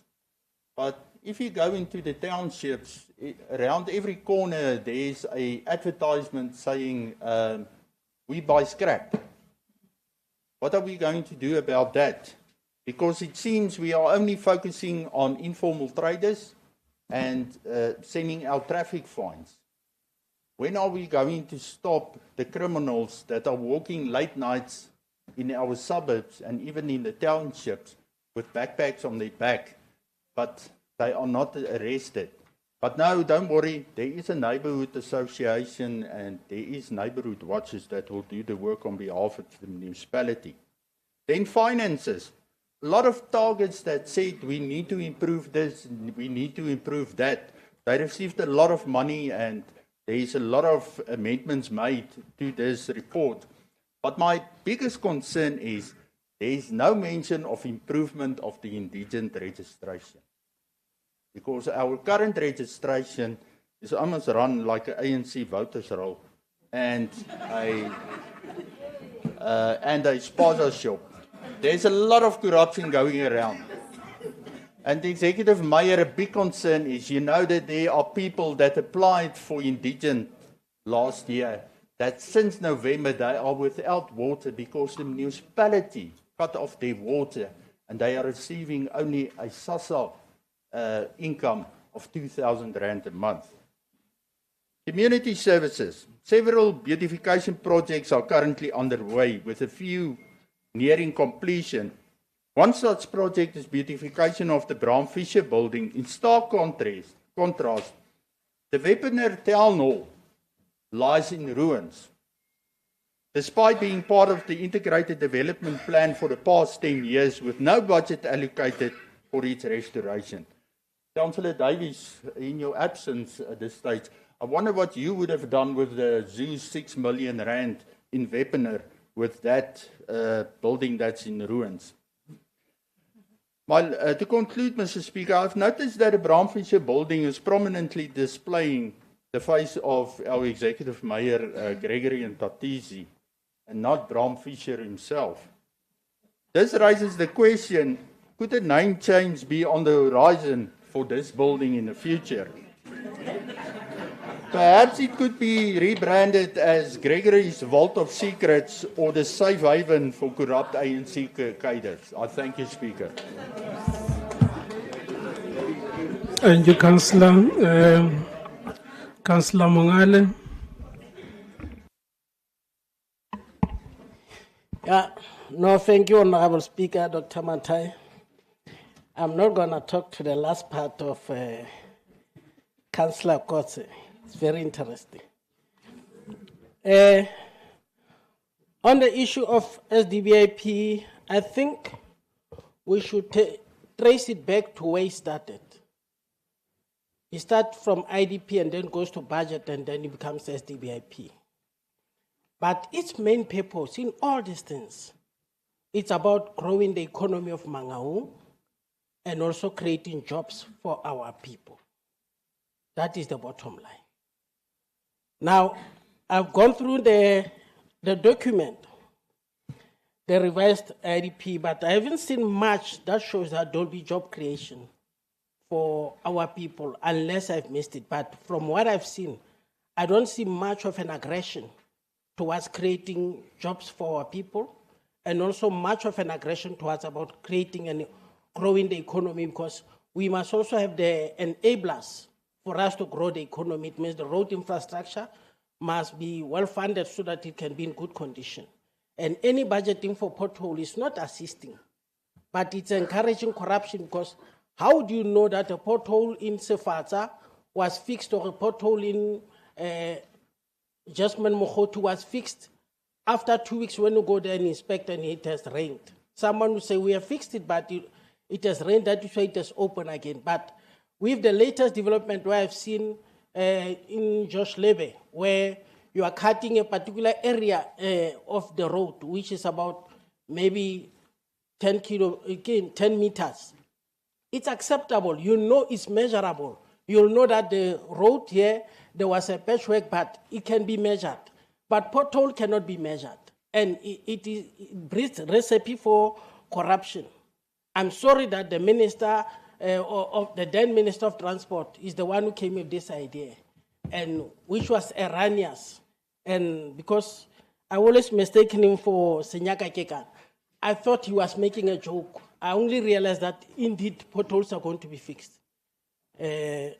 Now, when it comes to St. Lake, I would say St. Lake, we want to challenge you on the issue of renewable energy. We haven't seen much of an aggression because I don't think municipality must be tasked with dealing with the issue of renewable energy. When we are there, you should have been advising them on what kind of renewable energy are acceptable that will be able to relieve pressure from the system of the municipality. And then emanating from the investment summit, which was a brilliant idea and I appreciate it.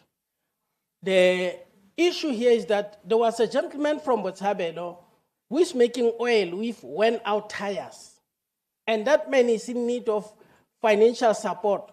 But it seems like we don't have the sense of agency to look for funders for him so that he can be able to create jobs and grow the economy of Mangaung.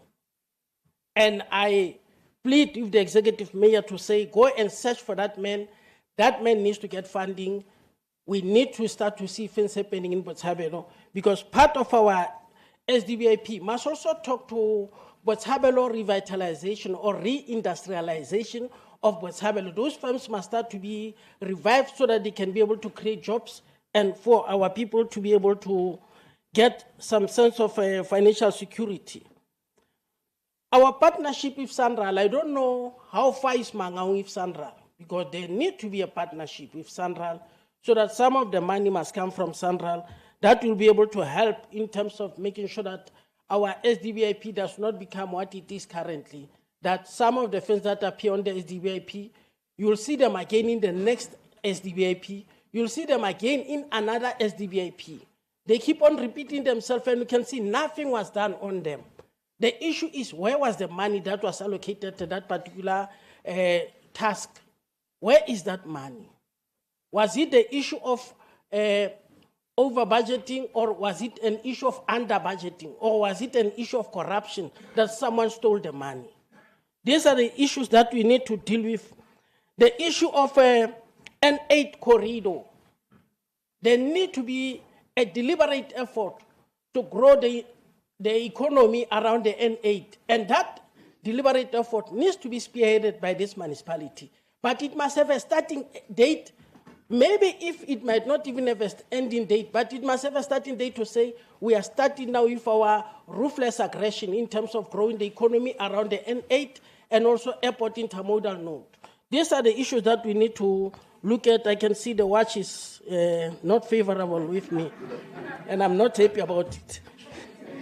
The issue of supply chain, I think the policy needs to be reviewed. And I have a seconder from the Council of the ANC. I'm expecting them to support me on that one. Thank you for the opportunity. Thank you, Councillor.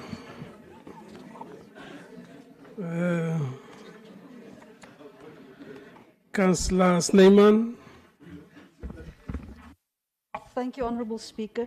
It's rather difficult to speak after Councillor Lucky, but I'll second everything that you said. Also, I want to agree with Councillor Kotsu with regards to St. Lake's performance. And also on behalf of the Freedom Front Plus, thank you, St. Lake, for your continued service delivery. Honourable Speaker, yes, I think Councillor Lucky almost covered everything. I just want to add to something that he said regarding potholes. The interesting thing is, Mangaung does not fix the potholes. It's a private company that does so. And it's actually quite ridiculous. But anyway. Then, Honourable Speaker, something quite on a very different note. I want to take you to page 8 of the agenda. And then I want to say, Honourable Speaker, you signed this agenda. Mayor, you tabled these items. And I will continue in this vein when I speak about item 3. It is therefore recommended. Oh my word, it's so colonial. This is the worst agenda ever since forever. Your office and meeting administration must take responsibility for the agenda. This agenda and all council documents reflects on this council. Please advise the officials to go back to previous agendas to check how you write a recommendation. And also look at the recommendations as set out in the reports and go from there. It is, for example, it is therefore recommended council to note. That's actually an instruction. It should be recommendations, council notes that. The correct verbs to use are council approves, council notes. That's it. This really reflects badly on us as council and on you as the speaker. Thank you, Mr. Speaker. Thank you, Councillor. Councillor Thomas.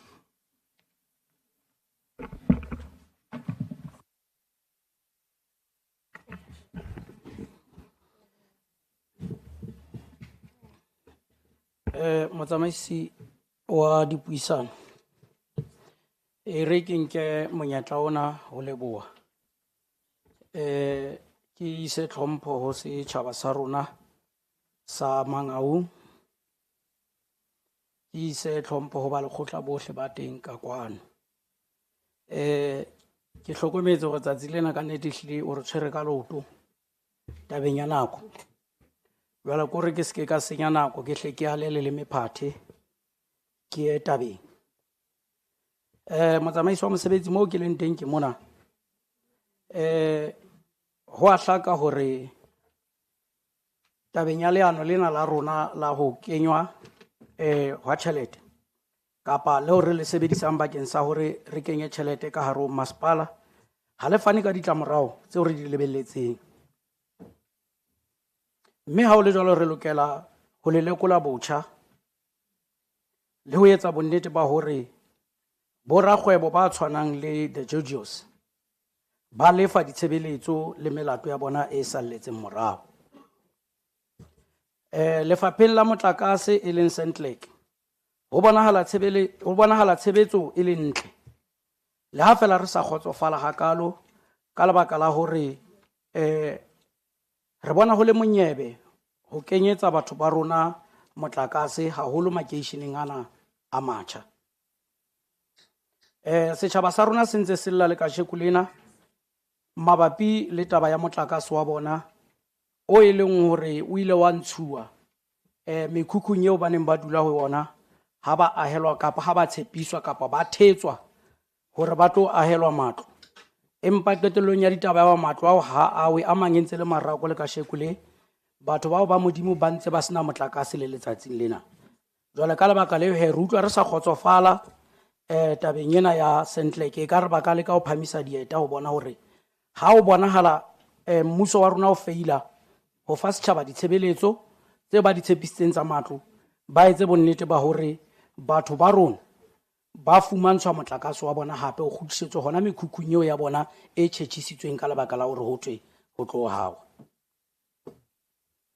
Re le mokgatlo wa EFF re dumela hore ho bohlokwa hore ho phatlalatswe hore na ke batho ba feng ba ho buang ka bona ba kenyeditsweng motlakase ba bakalo ka 1500 dibakeng tsa baipei. Tabeng ya phutho ya matlakala le teng re sa tjho re ha ho nnete tabeng tsa yona le ka jeko lena setjhaba sa rona se ntse sella o pota khwana e nngwe le nngwe ya Mangaung o kopana le mo ho qhaduweng matlakala ka lebaka la hobaneng matlakala sa phuthui ka neko. Motsamaisi wa mosebetsi ka mantswe wa ka makgutshwanyane ke lebohile ebile ke katela ka hore ka nnete ho bonahala le re fasa maleme bakeng sa hore re ske ra tseba ho beha ditaba tsa rona ka nepo ka lebaka la hore ditokomane ha re di fumantshwe ka nako jwale re sitwa ho itukisa hantle bakeng sa hore re be le ditshwaelo tse nepaetseng. Ke batla ho hatella tabeng ya molekgotla a buileng qalong ya kopano hore taba ena ya ho fanwa ha ditokomane ke e lokiswe hore re di fumana ka nako re tsebe ho itlhophisetsa. Ke lebohile ka bokgutshwanyane motsamaisi wa dipuisano. Thank you, Councillor.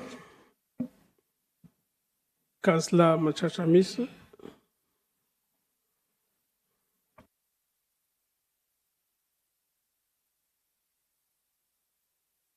Wa dipuisano, majoro wa sebaka, motlatsa majoro wa sebaka, chief whip, makhanslara a teng, setjhaba sa Mangaung, haholoholo setjhaba sa Ward 3, se mpeileng mona, se tlo mpheta se mpee mona.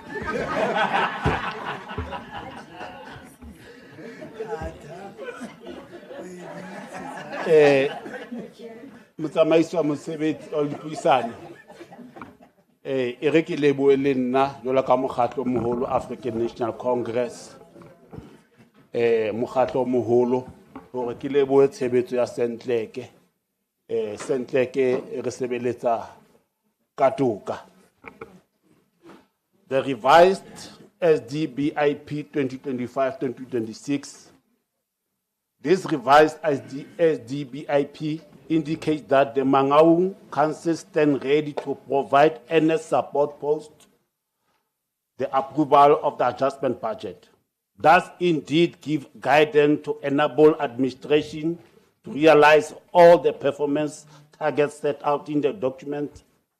We therefore call on the administration on their continuity commitment to double efforts on individual hard work and teamwork to implement this revised SDBIP and finish this financial on a positive side.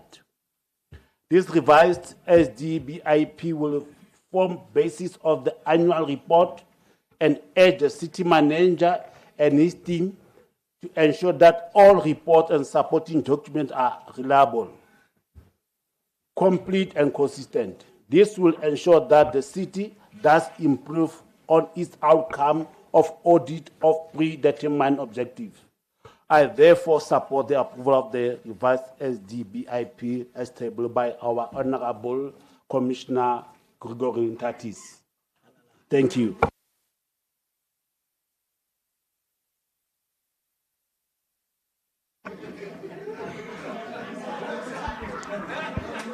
Thank you.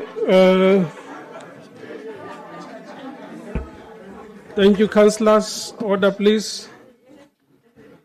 That brings us to the debate on the item. I obviously note your concern, Councillor Snyman. We will correct that, the usage of that verb, but there is nothing wrong with the two words used there, approve or note, because they are both used in the statute to indicate that something that may have not been done in the past will be done. In legal terms, they may be similar to shall or may. So there's really nothing wrong with the usage of those words. They will simply correct the verb used. However, there's only one proposal which has been seconded. Deputy Mayor, you are the last on this item. Let me allow you, before I conclude the debates, let me allow you to conclude your remarks. No, thank you very much, Honorable Speaker. Honorable Speaker, I just want to indicate that the SDBIP, it's a monitoring tool to what has been approved by this council that needed to be implemented by different departments. And I'm happy that honorable councillors raise issues about Sentlek, raise issues about technical services regarding the issue of road maintenance, which is potholes. I think they are indicating that it's one of the focus that as the committee we must deal with regarding the issue of the monitoring of the plan, Speaker. And I also want to indicate that to Councillor Mongali that I think, as is already mentioned, the issue of the economic revival of Mangaung, particularly the local one, that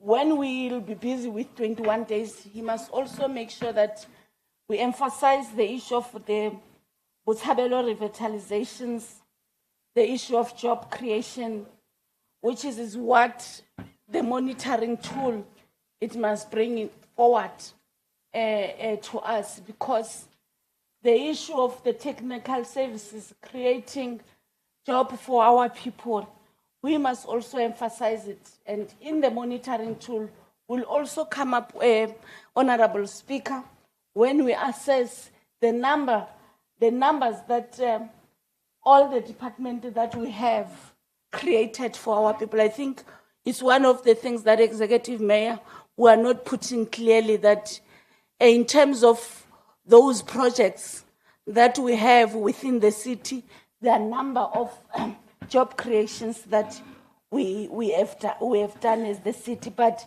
the emphasis to make sure that, Honorable Mogali, this IDP, it's really make sure that when we assess the adjustment that we had, that the SDBIP keeps the window of opportunity open for us to double our efforts to use our key performance areas to remove the stranglehold of poverty, reducing inequality and unemployment, which is what most of the councillors raise in this institution. We must really, in terms of the implementation of our budget, make sure that we reduce the percentage that we have of unemployment, and we work on inequality in our municipality, Chairperson. We therefore really submit the approval of this document as tabled by the Executive Mayor.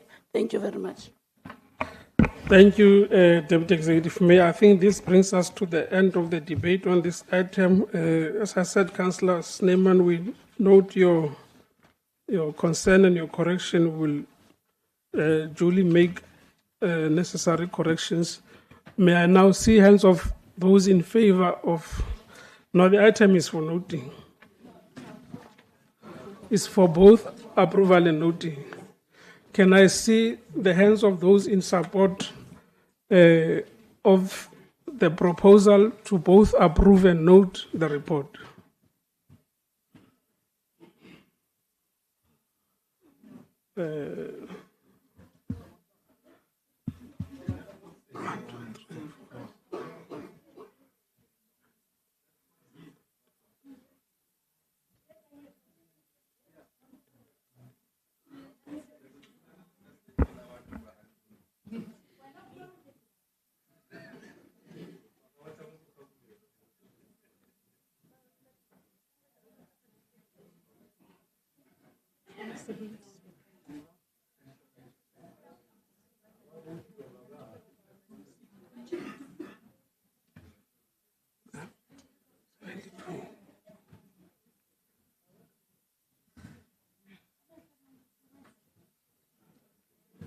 Thank you. Those who abstain?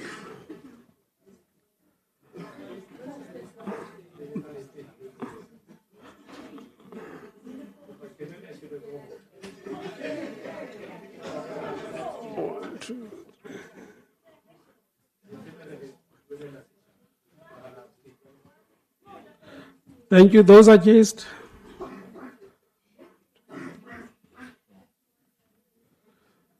Thank you, councillors. Those in favor is 72. Those against is 4. 10 abstentions. The item will be carried as it is.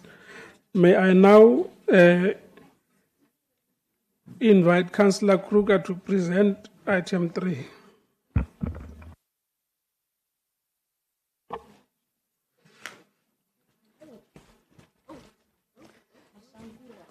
Honourable Speaker, Councillor Lawrence Matai, Executive Mayor Councillor Gregory Tatisi, our Chief Whip Councillor Vumile, Nikelo, members of the Mayoral Committee, chairpersons of Section 79 committees, fellow councillors, municipal manager, Mr. Selo Mure, his executive team, municipal officials, members of ward committees, the media, ladies and gentlemen, most importantly, the residents of Mangaung. Honourable Speaker, I was supposed to table the full budget, the preliminary budget. Executive Mayor requested for a high level one. So this tabling marks the second last opportunity to present the budget to council, and probably since the last budget will be implemented by the new council after supposedly if the local government elections is next year, 2026. Honourable Speaker, the IDP 2022-2027 is strategically focused on 5 development objectives: spatial transformation, economic growth, service delivery improvement, financial health improvement, and organizational strength. Now, the build-up to the foregoing 5-year plan dictates whatever we decide to do in terms of the annual IDP reviews and budget allocations.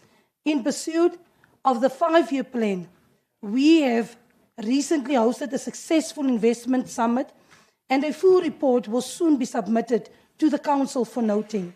The build-up events, making reference to the Indabas, to the investment that we held, focus on property investment as well as the infrastructure investment and challenges in water, sanitation and energy, as well as the state of our roads, were highlighted during these Indabas.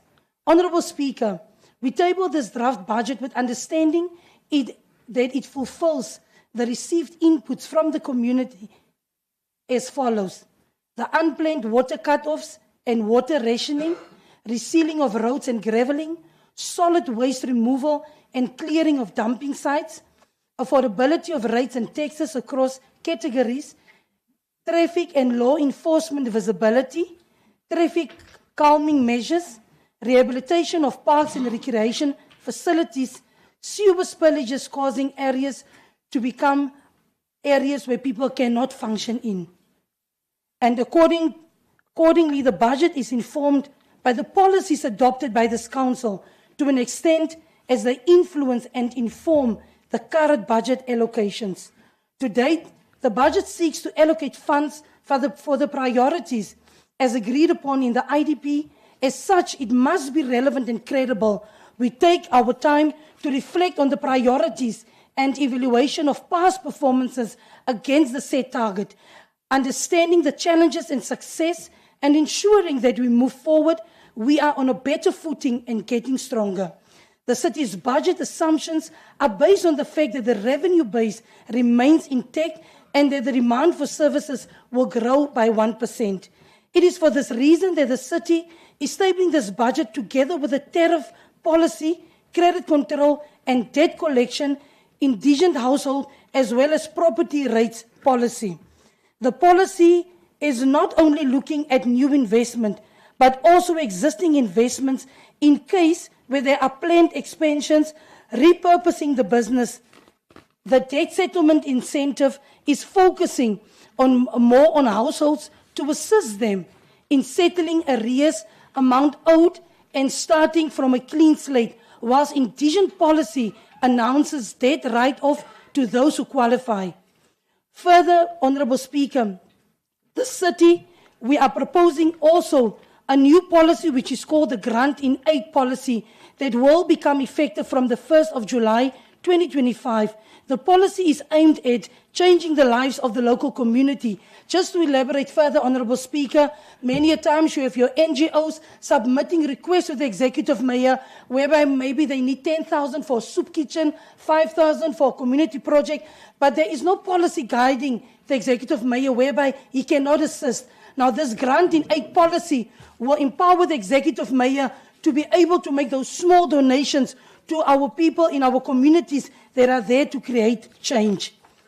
The operational budget, Speaker, as of the current year and in accordance with the adjusted budget, the city's revenue is projected to be 11 billion and 66 million, whilst expenditure will be 10 billion 465 million, with a surplus of 601 million. Fellow councillors, you will recall that we had to take an unpopular decision, such as reducing employee costs by 17 million, adjust the budget for depreciation and debt impairment, which are some of the recommendations made in the financial recovery plan as well, and also ensuring that no unauthorized, irregular, fruitless, and wasteful expenditure is incurred for 2024-2025. This will be a good starting point to create and build reserves for the infrastructure and for reinvestment. Let me highlight, Honourable Speaker, the rates that we are proposing. For water, there is an 11% for 2025-2026. But this is pending the decision of the regulator at the Department of Water and Sanitation on the application made by Val Central, our supplier for bulk water. But an increase of 12.7% has already been approved for NERSA in terms of electricity, and as such, we adopt that rate as is. On property rates, taxes, sanitation, refuse removal, an increase of 4.4% is proposed. Let me also highlight the vote with the largest budget remains Centlec, with a total of just about 14 million of the total budget of 35 billion. That constitutes 40% of the expenditure, followed by water and sanitation with a budget allocation of 9.6 billion, taking 27% of the budget. It is also relevant and necessary that I announce a 5 million allocated to feasibility studies and the development of the business plan for the pit latrine and bucket eradication. The vacuuming of pit latrines is unsustainable and it is not solving the problem. This is a long-term strategy that will permanently solve this problem. For the Urban Settlement Development Grant, the city has been allocated 537 million for the year 2025-2026. About 125 million has been allocated for roads and stormwater for the financial year 2025-2026. For the Informal Settlement Upgrade Partnership Grant, the city has allocated 299 million for the 2025-2026 financial year. The grant is for the prioritization of incrementally improving informal residential areas for formalizing and incorporation into the city or neighborhood by extending land tenure, security infrastructure, and services to residents of informal settlements. A significant contribution has also been made towards the construction of access roads linking our informal settlement areas to those that have been formalized, providing better access for our communities to make it easier to attend and improve their daily lives. For this, we have allocated 50 million for 2025-2026. The city has allocated an amount of 10 million in 2025-2026 financial year towards the refurbishment also of the fresh produce market, which generates a revenue stream for the city. The city also provisioned 8.8 million for 2025-2026 towards upgrading of the Bloemfontein Zoo. On that note, Honourable Speaker, it is therefore my singular and great pleasure to table the 2025-2026 Integrated Development Plan for 2025-2026, 2027-2028, medium-term expenditure, the MTREF budget, the budget-related policies, the tariffs, and the IDP for noting as we make provision for more consultations. The recommendations, Honourable Speaker, as has already been alluded, there's a lot of recommendations. I'm not going to read that. I'm just going to rectify one that was alluded to by one of the former speakers. It is on page 4, Honourable Speaker, and it is bullet point number 4. It reads as follows, that Council approves, and we are just amending it to say that Council notes. Honourable Speaker, I thank you. Thank you, Councillor Logan Kruger. Councillor Malewich, I want a budget out. Just one clarity, Speaker. No, let me finish. I want to tsamela a ke tsebe gore o shebile Councillor Logan kapa o shebile Councillor Soqhaka. But the gesture says you accept the recommendations. Go ahead, Councillor De Bruin. Yes, my Speaker. I just want to get the clarity here, Speaker. I see that the MMC speak about new policy on number 8.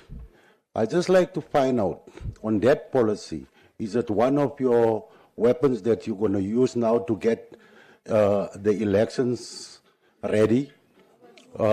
Because I just want to know where did you going to get that money from, on which department or anything. Thank you.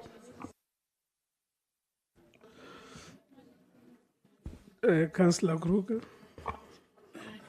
I welcome the question of my fellow member of the Heidelberg community.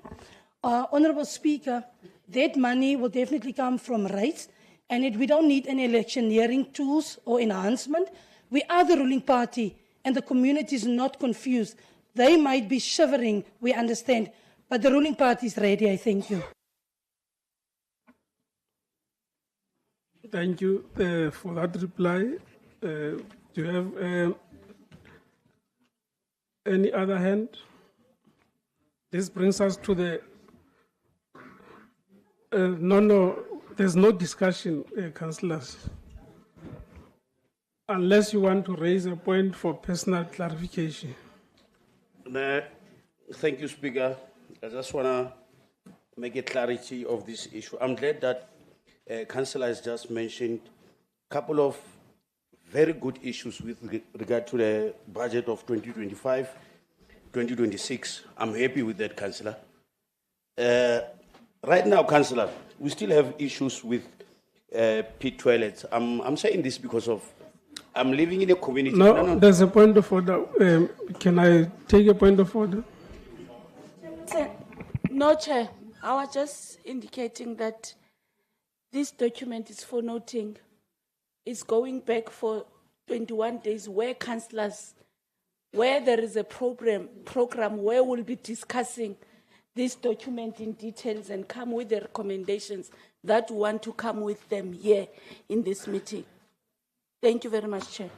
That point of order is sustained.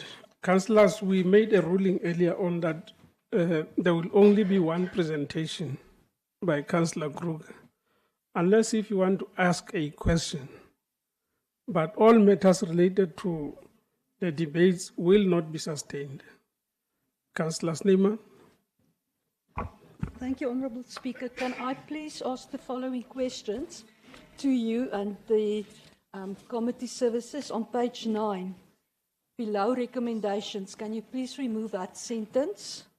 I don't think resolutions are so clever to actually make recommendations, but anyway, if you can just remove that sentence. Then if somebody can just do a bit of work and add the page numbers from the draft policies, etc. And then recommendation 5, 6, 7, and 8. That is statements. It does not say council notes or council whatever. The budget of our wing, the template A3, no borrowing, appoint a new banker. Can you just add to that council notes, please? Thank you. Sure, that is noted, Councillor Snyman will do those corrections. Councillor Peter. Thank you, Honourable Speaker. Your mic is on also. Speaker, I was just saying you forgot to perhaps respond to Councillor Mngale. He was even referring to the supply chain policy. I just wanted to indicate that if you can check the document, there are a number of sectoral plans that have been referred to say we need to review or revise them. Suffice to say, it also includes our budget-related policy. So supply chain also falls within that scope. So we are saying once we have noted this draft budget, we have enough opportunity within the next 21 days to review or revise all those policies so that at least they can find expression in our ensuing 2025-26 budget. Thank you very much. Thank you, Councillor Peter. Councillors, I think this brings us to the end of the debate on this item. I wouldn't want to repeat all the recommendations for noting as captured by Councillor Kruger. Safe to say the item is duly noted. May I now proceed to item 4. The following speakers are noted. Councillor van Rensburg, you may proceed. Thank you, Speaker.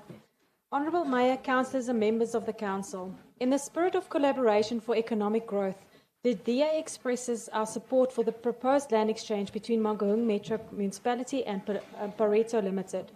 This exchange involves ARF 40501, Brandweg, a portion of ARF 13020 and part of Stapelberg Street. It is a crucial step for the development and enhancement of our local infrastructure, which is essential for the continued growth and prosperity in Brandweg. Economic development in the metro has stagnated, with projects stalling due to inefficiencies. In contrast, DA-run municipalities consistently get things done within set time frames and budgets because they understand the importance of timely action for the benefit of the communities. We cannot afford to delay progress, especially in an area strategically located adjacent to the university, schools, malls, hotels, old-age home, and guest houses. The potential for growth in this area is immense, and by improving infrastructure, we can unlock new opportunities for business investors and residents alike. The developer, Pareto Limited, requires a portion of the municipality's land to move forward with their planned development, while the municipality needs a part of the developer's land for the realignment of surrounding streets. These road realignments are essential for improving traffic flow, safety and accessibility in the area. The project will enhance the local road networks, integrate municipal services, and open the door for future development. The land exchange is valued at 3,969,000 rand for the developer's land and 4,410,000 rand for the municipality's land. To balance the exchange, the developer will pay 440 to the municipality. That is mentioned in the document. We would just like clarity on that, because if you actually deduct the 4 million from the 3 million, it doesn't come to 440,000 rand. This ensures fairness and ensures that both parties are receiving equivalent value for the land involved.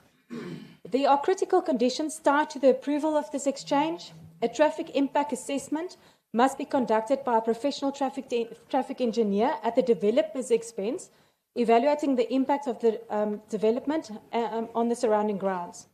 Public access to a portion of Stapelberg Street must remain open until necessary upgrades are made, minimizing disruption to local businesses during the development. A public participation process will be conducted to allow the community to provide input before the exchange is finalized, ensuring residents have a voice in the process that affects their daily lives.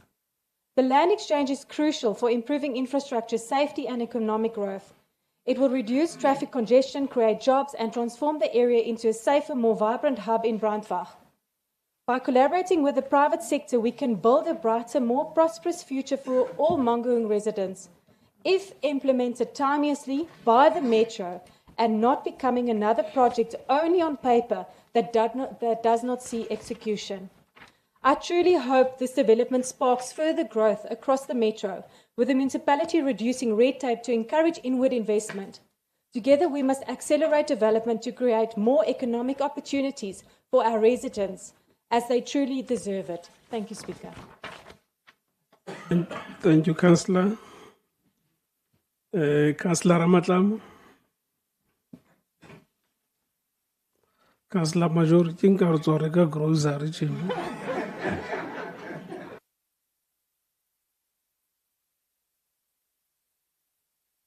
Motsamaisi wa dipuisano e re ke lebohe hape sebaka se o mphang sona. ke o tsebise hore ho la ba lo sa utlwane pakeng tsa rona monana le sephadi sa rona ha re voutela SDBI ha ebe re kgona ho kgutlisa modulasetulo ne re kopa re kgutlise re be hantle hobane ha re ka utlwana ha e kgonahala modulasetulo ne ke kopa re kgutlise ho ena ya lefatshe le re buang ka lona modulasetulo rona ka nnete re le mokgatlo wa EFF ha rena mathata hobane ra dumela hore sena se tla thusa masepala wa rona empa fela ne re fela re hlokomele tshitshinyo yana bohlano leqhepeng la tokomane ntse re bua ka yona mo e reng baahi ba tlameha ba nonyo maikutlo bakeng sa development eno jwale re le mokgatlo re ne re support-a senana empa ene ka re se ka kgutlela morao ha lo nonywa baahi be lo reng ba ameha maikutlo sebakeng seo re ka kgona hore ka nnete re phamisetse matsoho re voutele ntle le o sa lobe letho motsamaisi wa dipuisano re lebohile ntate Mathai. Thank you, Councillor. Councillor de Kock.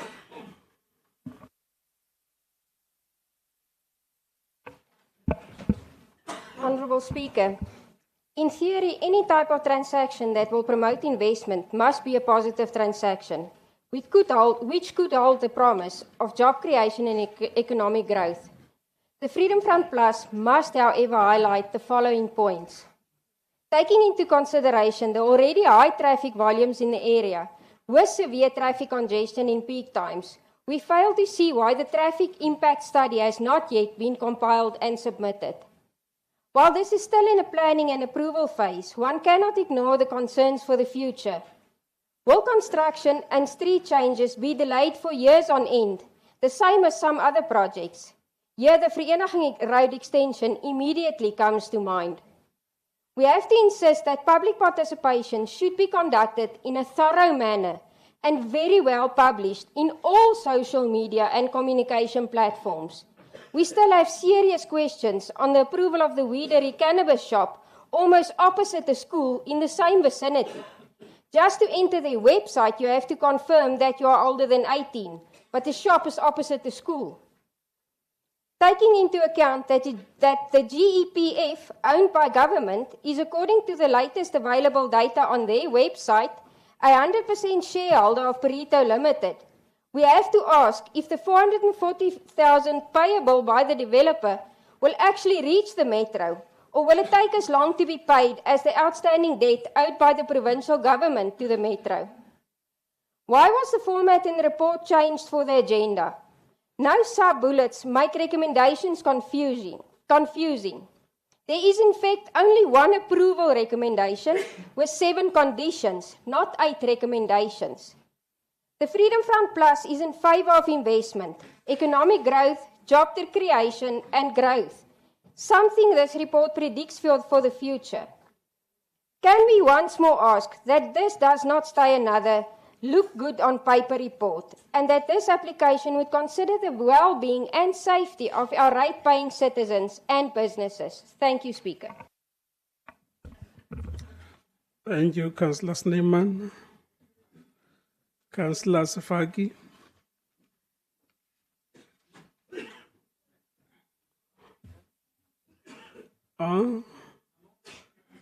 Or item 5.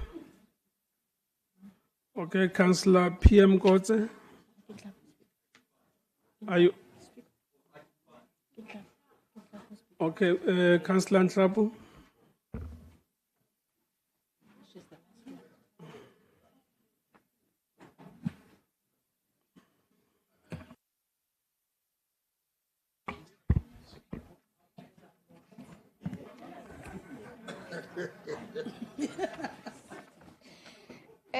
Good afternoon, Honourable Speaker. Let me greet the August House, Libe Ahiba Mangaung, and also allow me to stand on the protocol that has been established. Due to time, I think it was quite clear on what the Executive Mayor has tabled in terms of the item, and in terms of the development in explaining that from our side, the Metro needed the said part of the portion that the Pareto Limited owned for purposes of the road plannings that already taken place. And with the other side, then it would also benefit them that we also swap those specific lands.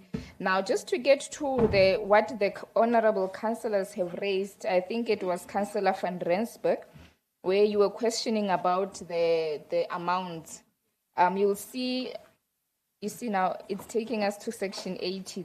I'm looking at recommendations from the report and also those ones from the agenda. But you'd recall on recommendation H, the one that the document I'm holding, it indicates that the developer will pay the remainder amount, which is the 440,000 to the metro, which will be the difference in value.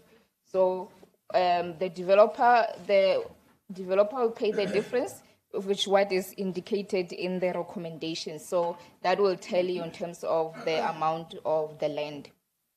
And then I think on the processes that usually take place, there is supposed to be, what is this? Once we've approved the land swap, there is supposed to be community engagements on this. And I think Honorable Snyman indicated those are the standards that would take place, that it would go out on adverts, and also those that would have objections would able to raise them. But all in all, I think those that also attended the property in Dava, I think these are some of the results that show that the reforms that were presented to us in terms of now the turnaround time in terms of applications that would come to us. We indicated that we don't have a backlog, and we've indicated that we have decreased the number from 234 to about 38 days, but we are still getting more to, our target is more on a 48-hour basis with other metros. So basically that will be that. The item is requesting council for the land swap, with the condition that it has been tabled by the executive mayor that it will be terms that they will have to be accepted by the developer. Thanks.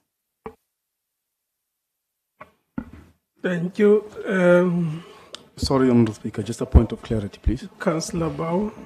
Thank you, Honourable Speaker. Thank you, Honourable Menhlapu. I just think that the question wasn't the difference between the land of 440. Remember in our committee meeting, we also had a issue with the numbering as well as the amounts that were put in the documentation that we received. So if you just check there, the amounts doesn't amount to 440 on the dot, excluding VAT. It's 441,000 that should be written in the document instead of 440. Okay, no, it's fine. I get the, sorry. Okay, no, it's fine. I get the question. In the committee, remember, mostly the number we wanted it to be clear. It was the Ervin numbers, where we said it would be a material issue if we are there's a difference in one number, because we could be swapping, the council could be making a decision on swapping a wrong land entirely. So I've double checked that. We fixed that. But in terms of the valuation that will take place, I think even if we approve it, it will also be, if there are discrepancy, it still goes back to the valuation that was done.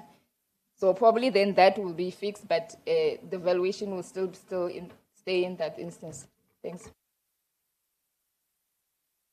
Thank you, Councillor. This brings us to the end of the debate on this item. There's already been a mover for the adoption of all the 7 recommendations under this item. May I now see hands of those in favor of those recommendations? Ntate Ramatlama, ke lefatshe taba ena. Oh, thank you.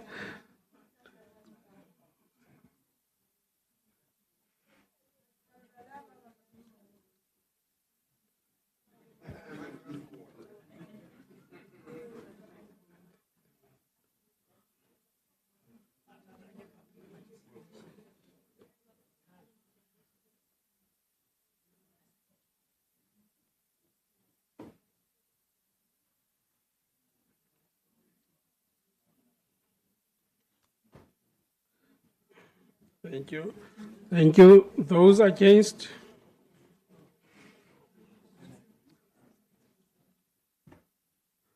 Abstentions?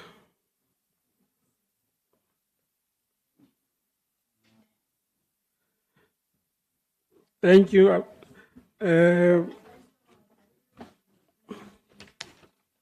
Thank you, Councillor Shali. Councillor Mchakaza. I never vote item in no see Councillor Swartz about vote wafile on.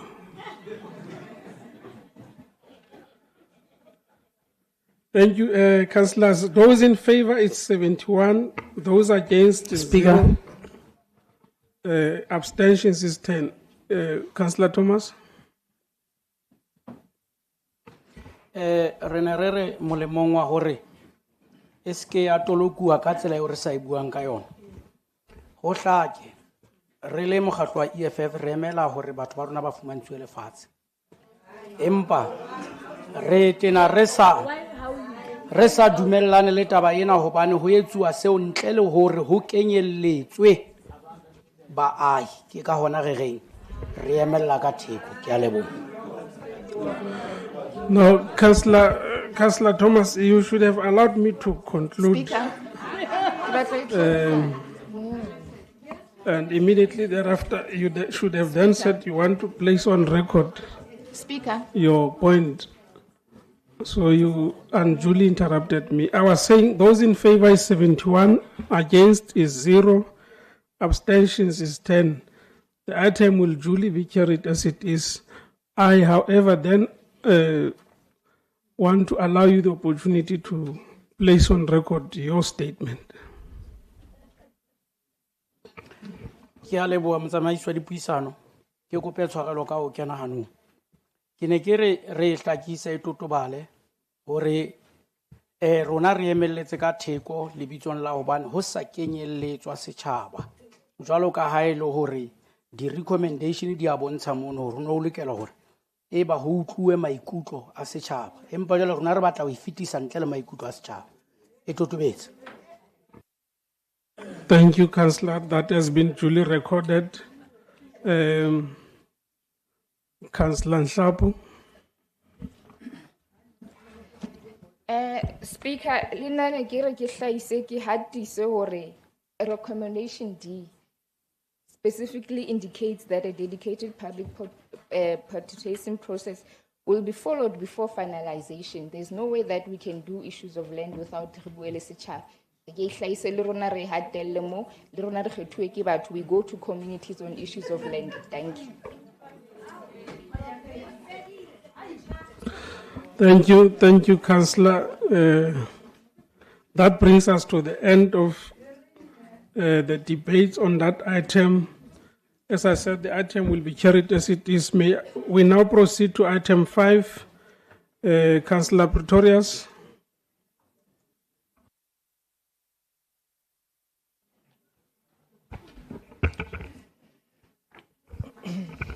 Mr. Speaker and honourable councillors, the Democratic Alliance is pleased... Order, councillors, please.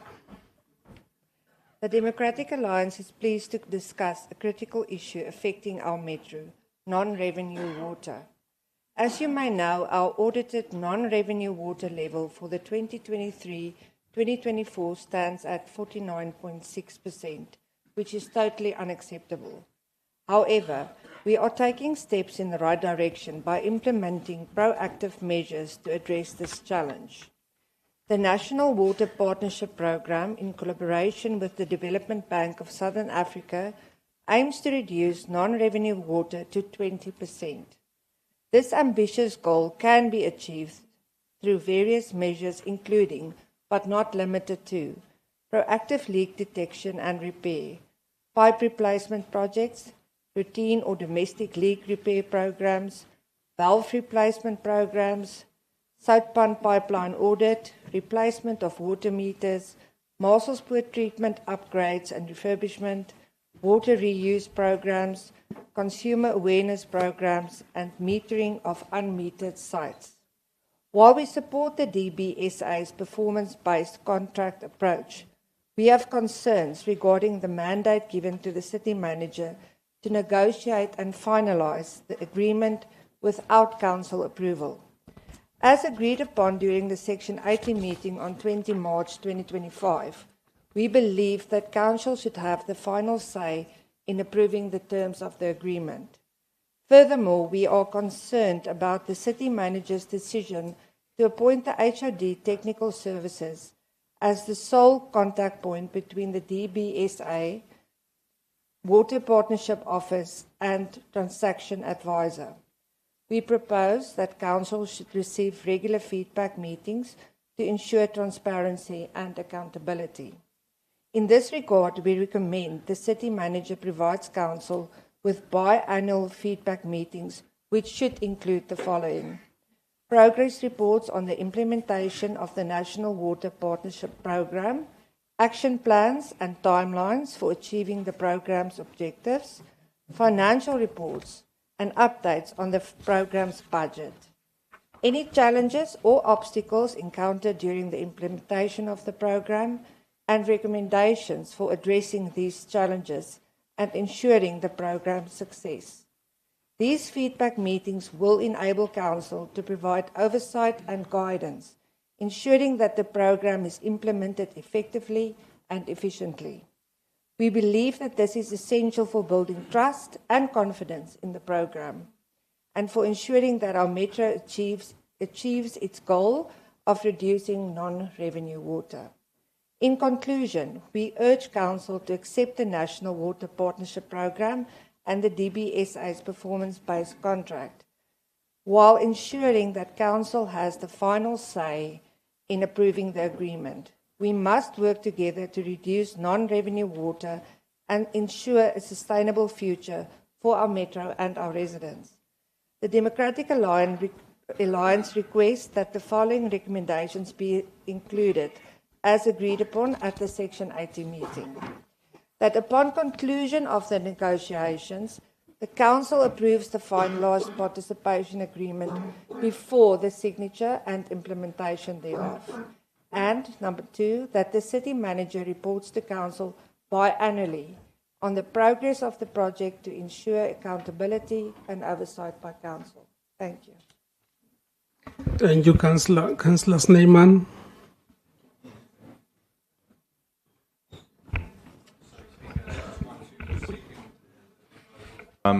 Sorry, just want to second the proposal from Councillor Pretorius.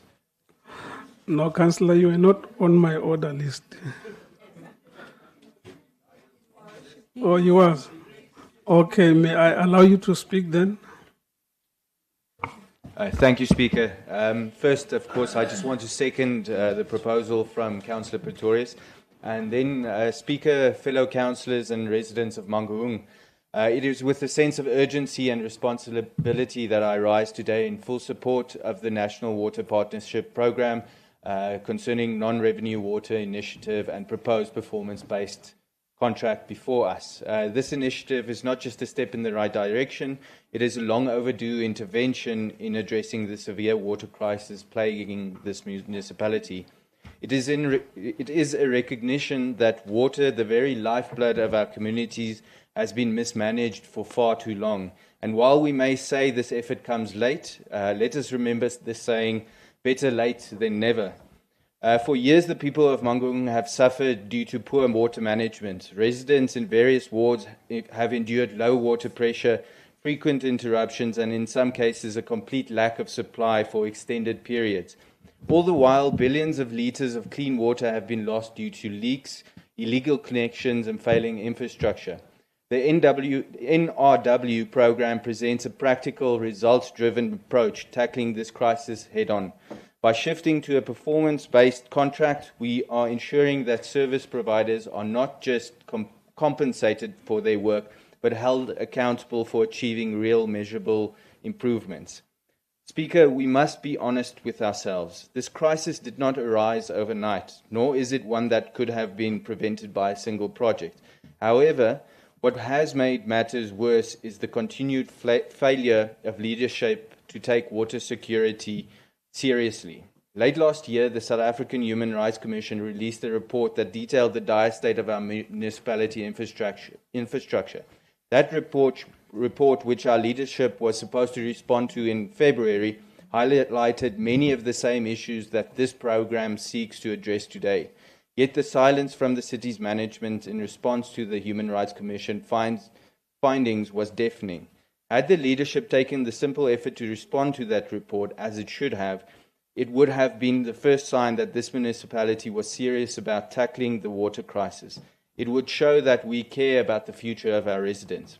Instead, we are now faced with a situation where we must scramble to implement solutions that should have been put in place long ago. But we cannot dwell on the failures of the past. We must act now. This program offers us a practical, accountable way to reduce water losses, improve billing efficiency, and restore the trust of our residents.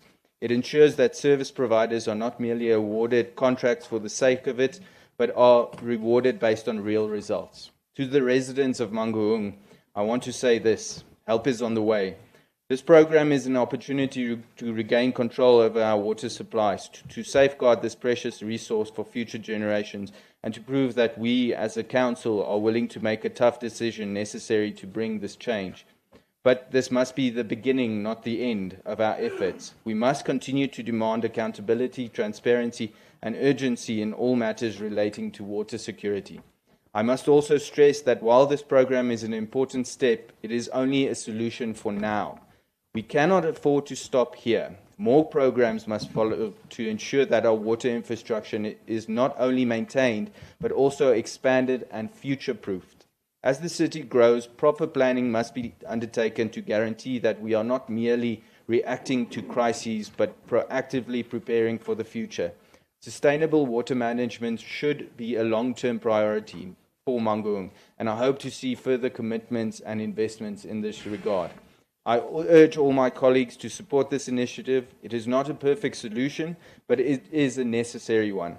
And if we truly care about Mangaung and its future, then we must take this step forward today. Thank you, Speaker. Thank you, Councillor Kotze. Councillor Snyman. AP Snyman, yes. Sorry, Mr. Speaker. Are you not on item 48.6, yes. Point 6, not on we're point still 5. on point 41.5, 48.5.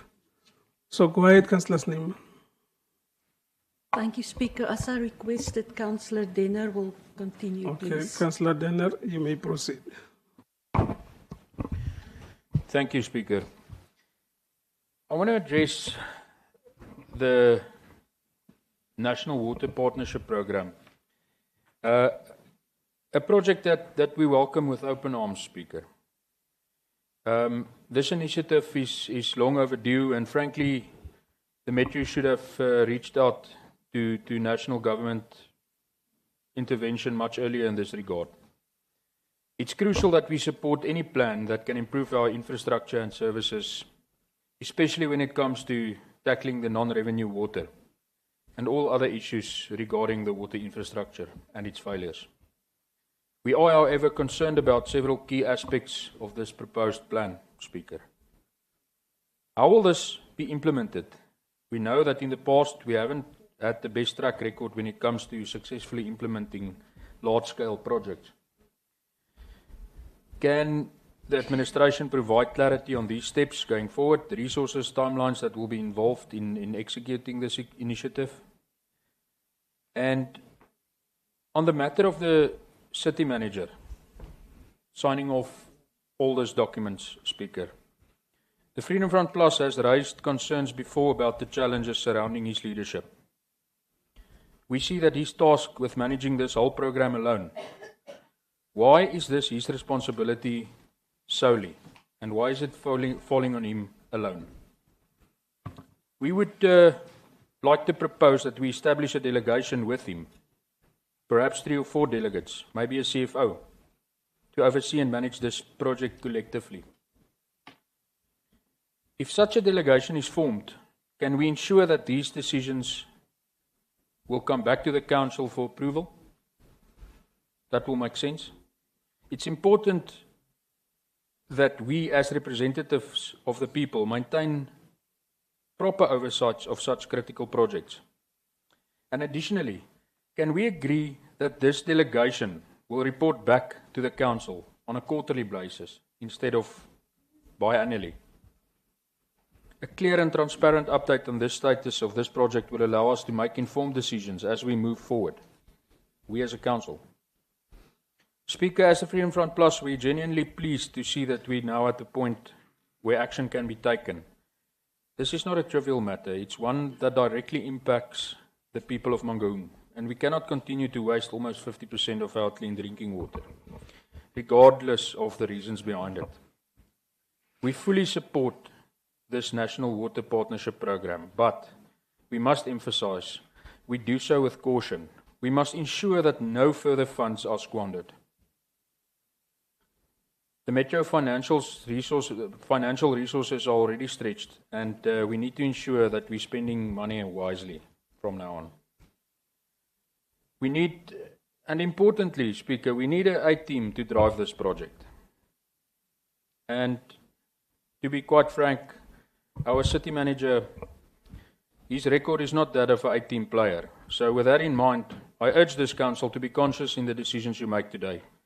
The people of Mangaung are counting on us to deliver this vital issue. Thank you, Speaker.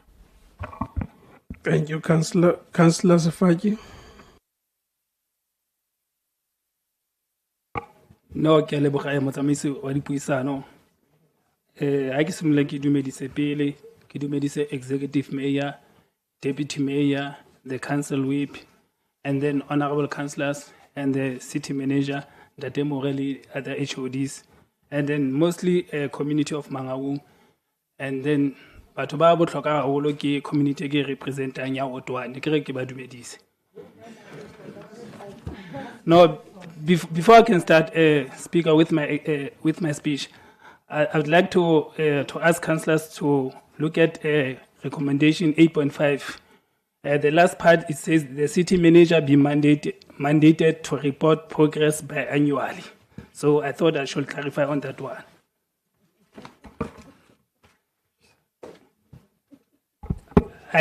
I stand before you today at a critical juncture in addressing a growing crisis with our municipality, the escalating issue of non-revenue water. The figure paint a stark picture, rising from 35% in 2016 to a staggering 49% in 2023, with projection indicating potentially devastating 59% by 2031 and 32. If we fail to act decisively, this is not just about conservation, but it's about financial sustainability, responsible resource management, and ensuring a secure water future for all the residents of Mangaung. What exactly is non-revenue water? Simply put, it's a water that is produced but not billed to our consumers. This loss stems from various sources, including leaks, illegal connection, inaccurate metering. The consequences are far-reaching, reducing revenue for the municipality, strain on our already stretched water resource, increase operational cost. Recognizing the severity of the situation, the municipality has developed a comprehensive water conservation and demand management strategy. This 10-year plan outlines 18 strategies designed to drastically reduce non-revenue water more sustainably level to 20%. This is an ambitious goal, but one that is absolutely necessary for the long-term health of our municipality. However, the implementation of this ambitious WCDM strategy comes with a significant price tag, an estimated 4.319 billion. Currently, the funding source, including the USDG grant, falls short of this requirement.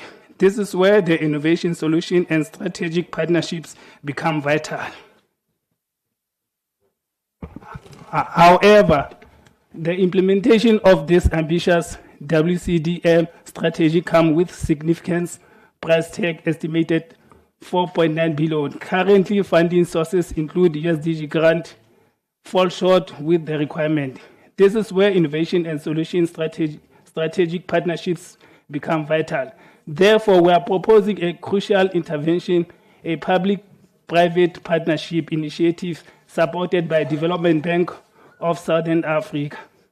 The DBSA brings a wealth of experience in technical, financial, project management expertise, precisely what we need to drive the initiative forward. Today, we specifically request, one, accept the performance-based contract approach facilitated by the DBSA, which will ensure measures, results, and accountability. Mandate the city manager to negotiate and finance the term and the transaction contemplated by the participation agreement in the concluded with DBSA. This agreement will streamline the implementation of various projects and strategy designed to tackle water loss and improve effectively of our water system.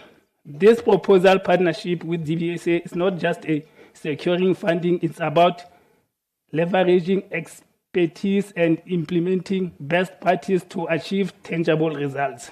The performance-based contract ensures that our investment yields a measurable reduction in non-revenue water, safeguarding our water resources, improving our financial stability.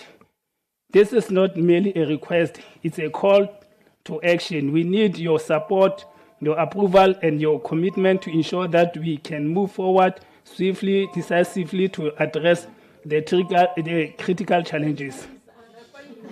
Thank you, Councillor. Lastly, Speaker, before I sit down, I would like to recommend that on the report there are from 8.1 to 8.6. Those are the recommendations that we recommend to the Council about this item. Thank you very much. Thank you, Councillor Lechuko. I'm going to have to suspend you for 10 minutes from the proceedings of this meeting. Your phone has been persistently ringing. Nali phone ya handsel. Councillor Lechuko. Kiama. Oh.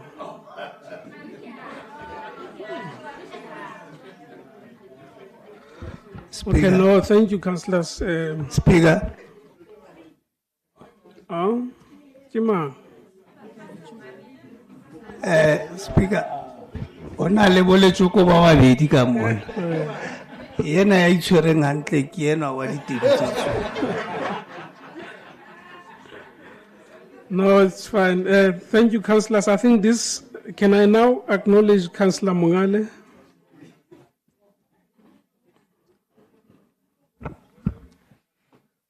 No, thank you, Honorable Speaker, Dr. Matai. The issue is that we welcome the intervention of the Development Bank of South Africa. We say to them, welcome back, because originally they used to only focus on mega institutions and they would not want to come down to localities. And this is where they are needed most, because this is where development is happening.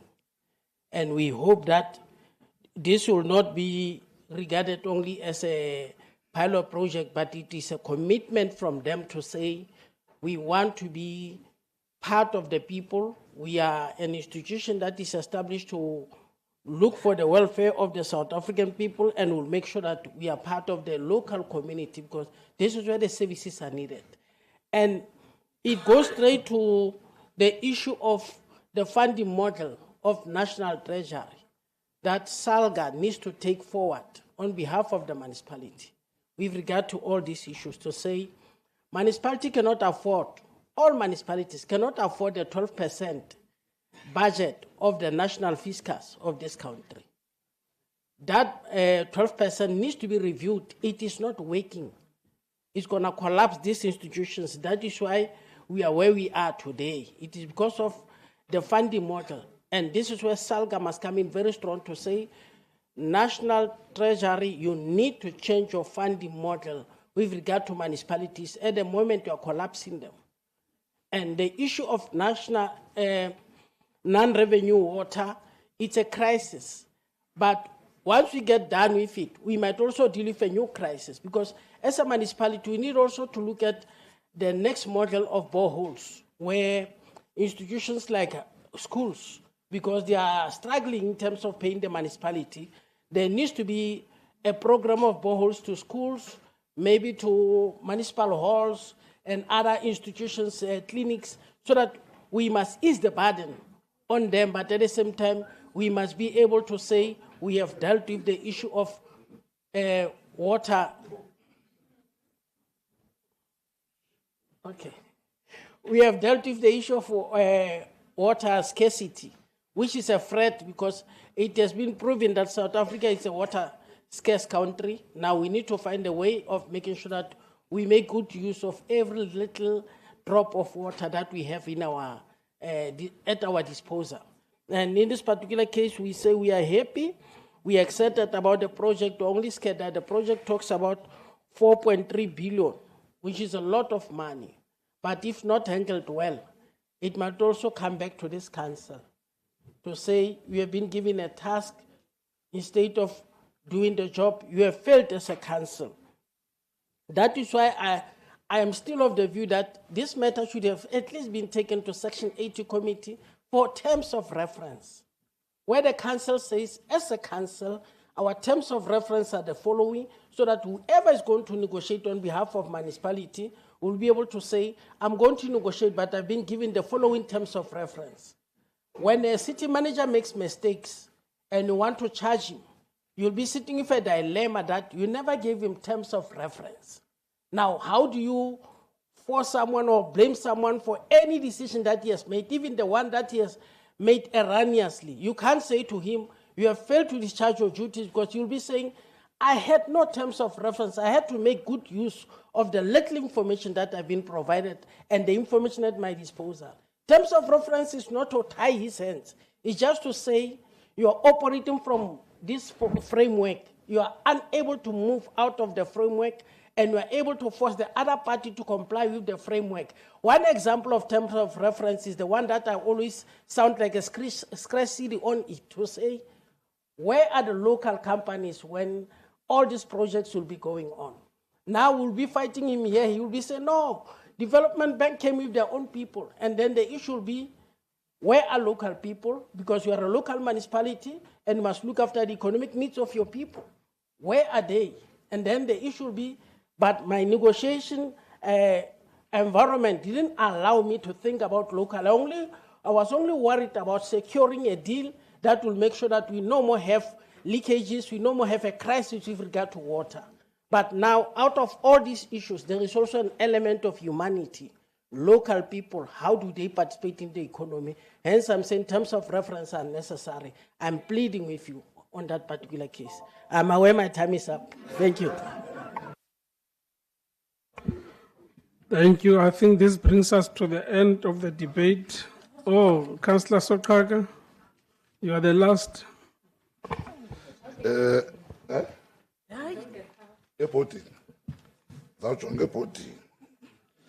Thank you, Speaker Gaba Diabulela Slalo, Executive Mayor, members of the Mayoral Committee, chairpersons of committees, fellow councillors, and people of Mo. Perhaps it's important that we should not pretend as if this is the only initiative that the city has been implementing, in particular in trying to resolve issues of water. As part of the 10-year strategy of water demand management, last year, we have all launched a pressure valve program that seeks to manage the water pressure. We did it as a city, as part of this. Now, this program of DBSA, DBSA has been calling all municipalities to participate in this program, which the city did. But the requirement for the participation on this program, because I'm trying to clarify a certain misconception, which will be left as if there is a tender here. There's no tender here. DBSA is appointing its own people to come and do the research here and produce a bankable business plan that says this is how the city can deal with this program. At the construction phase, which is another phase, it is when the issue of tenders will come in. But for now, is to help us to see how can we deal with the situation. Now, the total value of the project is 10 million. Now, cities were expected to pay 20%, which is 2 million. Out of the engagement between ourselves and TBSA, they eventually said, okay, Mangaung, we are not going to need that 20% from you. We are paying 10 million as DBSA as a whole. That is how it is. It has no cost for us, this program. Now, it is a 12-month program. Hence, on the Section 8, which unfortunately, one councillor was saying, the Section 8 could have said, it has said, the Section 8, we agreed that bi-monthly, the city manager must report to council. All the things that are needed is for the city manager to monitor and to check whether the DBSA does the right thing, and also the recommendation that the HOD technical to provide support to the city manager for technical decision. So hence, we are saying, Speaker, the recommendations on the agenda of council, please let us not regard them. Let's regard the recommendations on the report, for those are explicit, straightforward, to the point that we want to achieve. Thank you very much. Thank you, Councillor Sokaka, Executive Mayor. No, thank you very much, Speaker. Let me just deal with some myth that, if not dealt with, would leave this council thinking that it's now a government. It's a council. There is an administration and there is an executive power that must run in between this council. And when the city manager is appointed, under him there are a number of infrastructure that he commands. And one of those is to issue out instructions and is the final arbiter in terms of signature. How he negotiates processes when we are not there, I don't think we need to begin to dictate that. We really do not even to begin to cast doubt, to want to reduce him to a loner when he has got a system that he's working with. And that doubt that is casted on the city manager, quite obviously, it cascades to me. So I cannot tolerate that, to say I'll sit here and begin to want to hear councillors wanting to take powers unto themselves when there are programs that are running us.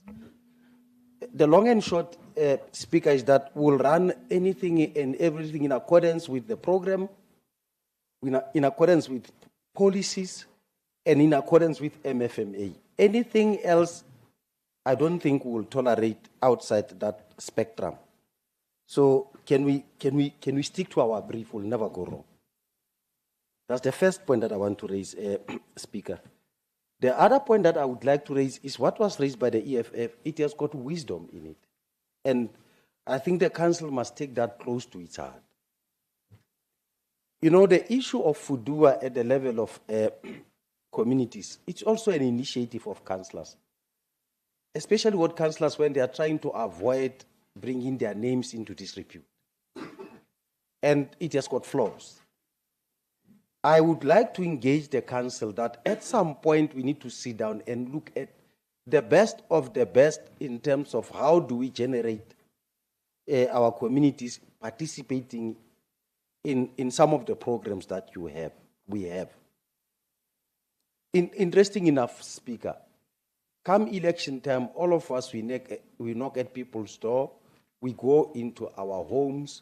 We found them making a crate of beer as their chairs, no bed, nothing. You count, a yard has got 12 to 13 people, not even a single one is working there. you subject them to the process of Fudua. A particular surname luckily gets about 4 people out of 20 that's needed. And that in itself leaves those communities that we saw that they are suffering, not having won or succeeded for their name to be drawn out of Fudua. So that question command wisdom, but it challenged councillors to now begin to sit down and say, what is the best method that we think we can bring in place that would provide answers to what we see when we ask for vote in those communities? On a lighter note, Speaker, I want to conclude by saying, you know, I listened to the 2 councillors from the courts today, and I want to know the positivity. You know, our elderly Councillor Kotze led the formation on the congratulation on Sentlek, and that appeased me. And the younger version of Kotze said, our people, please don't deter. Help is on its way. This council is hard at work. The recognition is that we are a council that must transform the city, and that is a recognition of council and its systems. They really sounded like they are members of the ANC, and I think on a lighter note, I need to check their membership if it's not already on the other side. That was on a lighter note, Chairperson. Thank you. Thank you, Executive Mayor. Councillor Swaj. No, thank you very much, Honourable Speaker. I just wanted to second the MMC votes on the issue of recommendation that we're speaking about the recommendation on the report, not on the agenda. Thank you very much. Thank you, councillors. I think this brings us to the end of the debate on this item.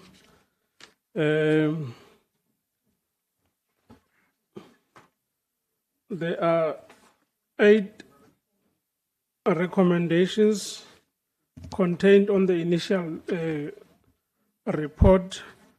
May I now see hands of those in favor of those recommendations as supported? Speaker, sorry. There are 6 on the report. Oh, yeah. Here is the report. No, 6, yeah. Thank you for that correction. It's 8.6. So it's 6 recommendations. Those in favor of the recommendations? Clarity. Clarity? Please. Thank you very much. Now, if you can just be so kind, Honourable Speaker, to assist. There was a proposal that was seconded. Of course, you can start with it as it is, but can you just give us guidance there? I'm just saying there was a proposal, a counter proposal that was seconded. Thank you. What was the counter proposal? Councillor Pretorius?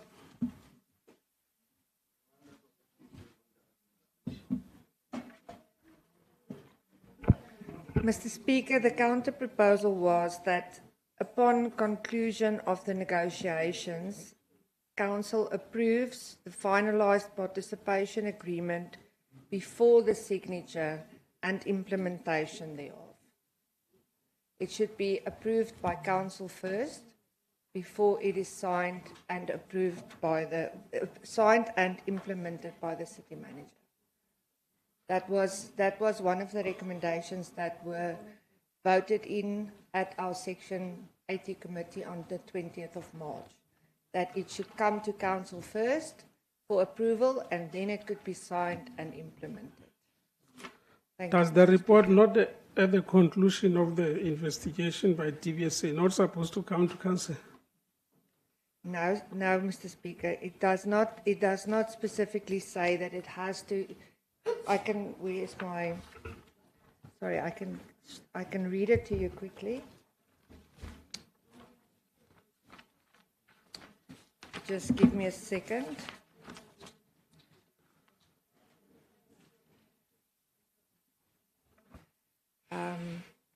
It says, recommendation 2.1, Council mandates the city manager to negotiate and finalise the terms and transactions. So our counter proposal is, and it was It was seconded and voted in at our Section 80 meeting that it should come, the whole agreement should come to council first, approved by council, and then it can be signed and implemented by the city manager. That is the counter proposal. I don't understand. If it's a counter proposal, shouldn't it be an addition to recommendations? Mr. Speaker, I don't know if it can be an addition because they are actually contradictory. So you can't marry the two of them with each other. Thank you. Okay, let me start in that order first. Speaker, Okay. remember, I'm the chair of that section committee. There is no such a recommendation. The recommendation that was amended by you was Councillor Koto, was that the city manager be mandated to report biannually, and there was a recommendation on 8.4 which was saying and or, then it was corrected, those ones. So no any other, because this is a DBSA driven program. We are participating in that program. It's not like it is our program. And so we understood that city manager, based on what the DBSA has picked up, they must report to council biannually so that the council it is updated on the development moving forward. Thank you. Councillor PM Coates, is that the spirit before I can divide the house? Councillor's order, please. Is that the understanding before I can call for a division of votes? Just point of clarity, Councillor, during the meeting, we proposed, in addition, yes, I agree with the and the biannual reports, we definitely, but part of that was also just to change that it isn't, the city manager isn't able to finalize before it does appear before council. I'm not sure where the miscommunication came in, but that's, I'm sure the Vryheidsfront Plus can also agree because they seconded the proposal in the committee meeting. Okay. Can I rise? I wouldn't want to call a point of order, but I don't know why we should now be a subject to Section 80 and the debate that ensued there. What I'm tabling before the council is what will guide me and my administration in the course of events to ensure that we realize the implementation of this plan. And that's what I'm tabling before the council.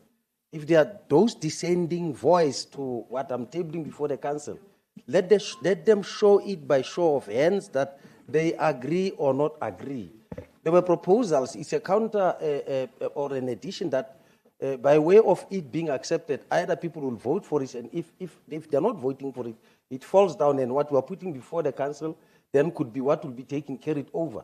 Because my business is to ensure that when we leave this council, things get implemented. I can't hamstrung the administration by now making the council to help me govern what should happen on the ground when the council is not there. Councillors, I'm going to divide, call for a division of votes. I wouldn't want us to go back to discussions of the Section 80. There may have been numerous suggestions and counter suggestions, and I wouldn't want us to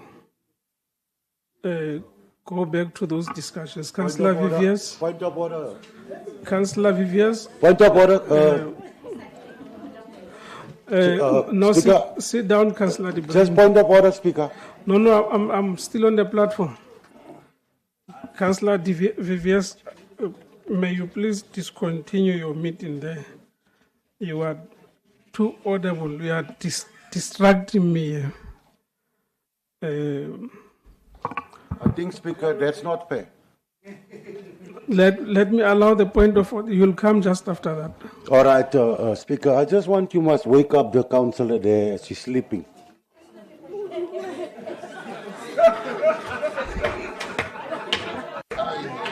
Speaker, Honourable Speaker, there is a huge difference between sleeping and meditating. Thank you. No, councillors.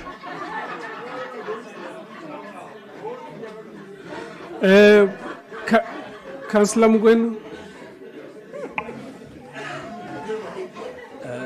Thank you very much, Honorable Speaker.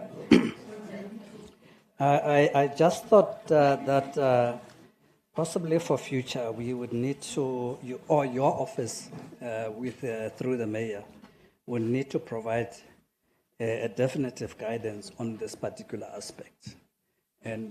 And my understanding, Chair, is that the Section 80 committee is an advisory committee to the MMC. And the MMC needs to advise the mayor. What I can't get from this is whether the executive mayor was appraised of what the recommendation from the Section 80 committee is, because what we have in front of us is original documents that don't incorporate deliberations that came from the Section 80s. And the Section 80 fulfill a particular legislative role in as much as it's advisory. And the executive mayor is right that he can take that or he can't take, he won't agree to that, so that he can bring it to council. So I just wanted to say whether my understanding is right, so that it doesn't look like Section 80 committees have got no role, and the deliberations that happen there are not supposed to be filtering through MMCs to the executive mayor, and the executive mayor to agree or disagree. I'm sure you would know that we used to table also Section 80 committee minutes in some of these meetings for purposes of record, and then the executive mayor would make a different determination. I just wanted to find out whether my understanding is right, so that it assists us that we manage these processes a little bit better going forward. No, thank you, Dr. Mugwenu. Insofar as the report by the relevant MMC is concerned, it is clear that these recommendations emanate from the Section 80 discussion. There may have been other debates or suggestions, but those that are here were recommendations concluded at that level. If that is my understanding, MMC, Majoro, would you want to respond? No, the Mugwenu is right. Those are established processes that must unfold to the level of MICO, where what comes from the Section 80 gets served before us. We also do go through that painful process of looking at what comes from Section 80. Does it really accommodate what has to be implemented? On that note, they are doing that advisory work, which has never been the case. What I'm not willing to allow, Ntate Mugwenu, is now at the level of the council, we must now be subjected to the views that unfolded in a place where all of us were not there. Section 80. Members of Section 80 come to the council and now they want to show us how they differed there or agreed on a number of factors. I take it that when they were there, their work was done and dusted. And what was presented before me is what I subjected before the mayoral committee. So when it comes here, it carries the views that they advise us on and what the mayoral committee concluded on and what we saw after having interacted also with the officials, conducive for it to be subjected before the council. So that's what I'm doing. We really do understand their legislative role, but I don't think it can permeate to the level of holding the council ransom. Let me make a ruling, councillors. I'm going to call for a division of votes on this item. I just want to advise as follows. We may have to take the good lead by the MPEG. Once the MPEG has presented its report or its recommendations, you wouldn't find another member of the MPEG sponsoring a different recommendation, because in that way it defeats the purpose of an MPEG meeting, or it defeats the purpose of a Section 80 committee meeting. So what earlier transpired when a member of the same committee made a different proposal to the meeting is what brought the confusion. Because if you made your proposals in the Section 80... Point of order. Can I conclude my... No, I'm not going to allow a point of order whilst I'm still on the Point of platform clarity, because those are Mr. not the Speaker. rules. Point of clarity, please. Can I finish? I will allow you. Thank you. If a member of a particular Section 80 committee makes a different suggestion other than what is contained in the recommendations, it makes our work difficult. It makes our work difficult because all those views which ordinarily were supposed to have been made during a formal Section 80 committee meeting, once they were not in your favor, honestly, we don't expect members of the same committee to say, we did propose this way and we would still want us to be, this meeting to hear us out. So please, colleagues, that's my advice to you. Otherwise, in terms of the rules, Rule 43, I've got the right to make a ruling. And once I've made that ruling, I will not allow you to take any further discussion. There's a point of clarity, but let me first entertain a point of order. What's your point of order, Councillor? You can allow Councillor Pretorius. No, no. Okay, my point No, of order. Councillor. No, let's continue with my point of Councillor. order. My You're- point of order, Speaker, with respect, is that we've been prolonging this the whole time. You have now given a different story. There is nothing in any rule that I must agree with what was discussed in my Section 79 or 80 committee. And then through you, Speaker, to the executive mayor.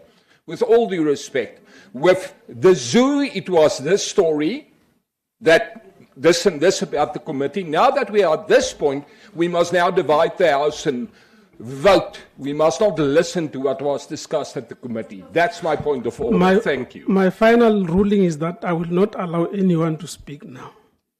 I'm going to divide. Mr. Speaker, you no, did no. allow. Now you did allow. No, no. Mr. Speaker, point of clarity. No. Point of clarity. No, Councillor. Mr. Speaker, the House and the No, public is Councillor. being Councillor misleaded. Pretorius, please. Mr. Speaker, please, you allowed a point of. No, Councillor, please respect the rules of this House. Mr. Speaker, you did allow my point of clarity. You No, cannot no, retract it. I've made a ruling. Mr. Speaker, can you please allow? No, Councillor, don't be out of order. Otherwise, I'm going to have to. not out of order, Mr. Speaker. Otherwise, I'm going to have to suspend you from the proceedings of this House. Mr. Speaker, can you please allow my point of No, clarity? I'm not going to. I've made a ruling. Mr. Speaker, the House is being misleaded. Can I please raise my point Can of I clarity? draw your attention to the following rule? That's fine, Mr. Speaker. I'll take this to the media. Thank you. Councillor Pretorius, please don't do that. Speaker, then just allow me No, my no, point of clarity. don't do that. Then we can address it here in No, this no, House. Councillor, do not do that. Please allow me. I'm going to be 2 minutes. No, Councillor, 1 don't minute. do that. Just allow me a point of clarity. Councillor, my ruling is I that have a you are suggestion that's suspended going from to be Councillor- helpful in future. Councillor Pretorius, It's going you are to be suspended. helpful in future. Councillor Pretorius, I now make a ruling that you are suspended from the proceedings of this meeting. Can you take leave?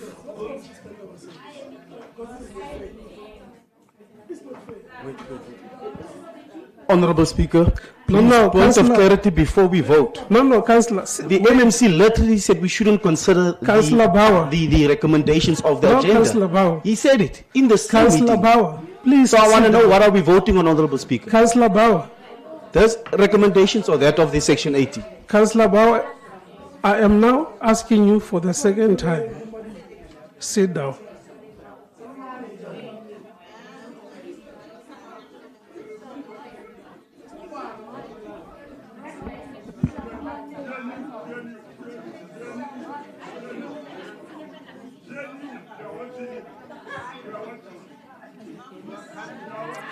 Councillor Pretorius, can you please recuse yourself? Speaker, are you ignoring me?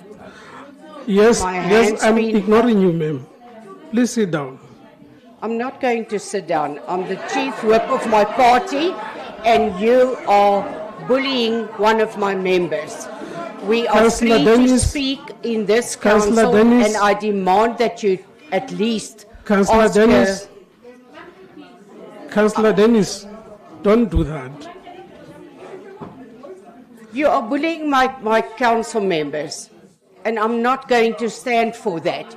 We are all, Councillor Dennis, we are please all sit the down. same in this council. Councillor And there Dennis, is no on bullying. the count of 2, please sit down. So why must I sit down? I'm just Councillor bringing my Dennis, point I am over. now making a ruling that you two are suspended from the proceedings of this House. I'll take my leave. Thank you, Speaker, but this is not the last of it. No, Mr. Speaker. Point of order. Mr. Speaker. no, Councillor Snyman, please, don't do that. Don't do that, Councillor Snyman. Point of order. Don't do that. Point of order. Point of order. Can I take a point, Point of order. Point of order. Mr. Speaker, this is a disgrace. We have a constitution that protects the freedom of speech.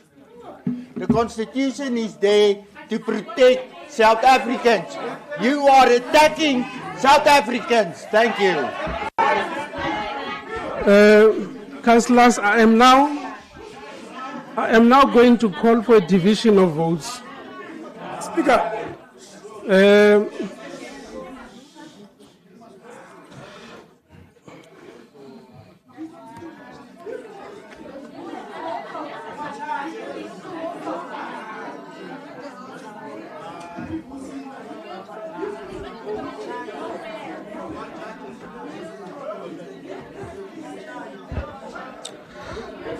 I am going to draw your attention, councillors, those who are remaining, to Rule 15.1.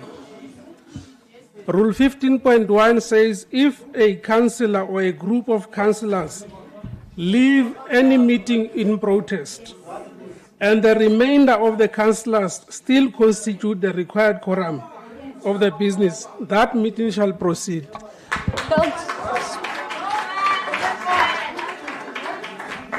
Mr. Speaker. No, Councillor, please. Well, then we go.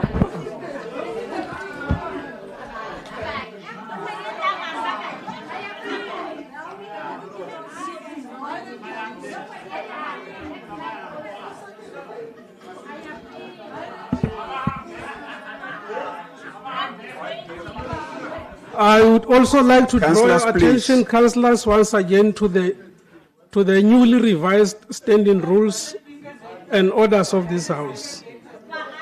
In terms of the code of conduct of this House, I am going to direct Councillor Mantus Tawan. I am going to direct Councillor Tuna, the chairperson of the relevant Section 79 Council Standing Committee, to bring up a punitive action against councillors who has just walked out. The revised rules of this House says anybody who walks out when a matter is about to be subjected to a vote, there shall be a punitive action. That punitive action may involve taking a portion of the allowance of the councillors. Those are the rules that we, about a month ago, you adopted into place. Yes. So I'm going to direct Councillor Tuna to convene a meeting or to provide a report and the amount that must be deducted, the portion of the allowance that must be deducted to all those councillors that have just staged the walkout. I will also direct the Secretariat to take note and submit a list of those who walked out in protest. May I now go back to the discussions We were about to call for a division of votes. Those who are in favor of the counter proposal by Councillor Pretorius, can I see your hands? None. Those against, Councillor Sule. Sorry, Speaker, it just came as an afterthought. Speaker, this is not the first time in this council that the DA has staged a walkout. We have a code of good practice that states very clearly what needs to be done once we have a repeatable behavior that we are seeing here. I'm moving that, Speaker, we must also refer this matter as per the code of conduct of the councillors to the MEC responsible for cooperative governance. Thank you. Thank you. Any seconder to that proposal? Councillor Selu. Thank you, Honorable Speaker. I'm seconding the proposal because if we can allow the situation to be like this, the council is not going to be stable in Mangaung. There are policies, there are laws that governs. No one does what he or she wants in the council. Thank you. Thank you, councillors. That suggestion will be carried. It is consistent with our code of conduct that any reported incident which violates our code of conduct, if a council takes a decision to bring this matter before the attention of the relevant MEC, an investigation shall take place. And this may, among others, councillors, include a disqualification of a councillor. I'm sure you are aware.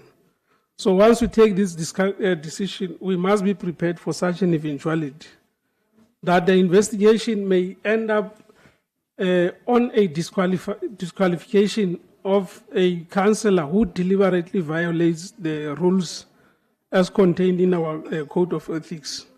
May I now see hands of those who are in favor of all the recommendations contained in the report as presented earlier on.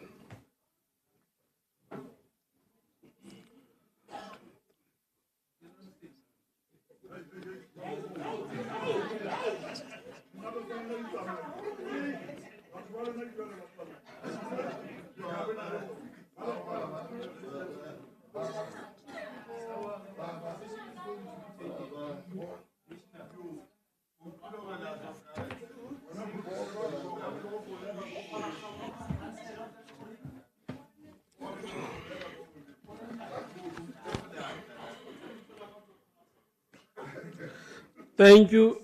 Those against?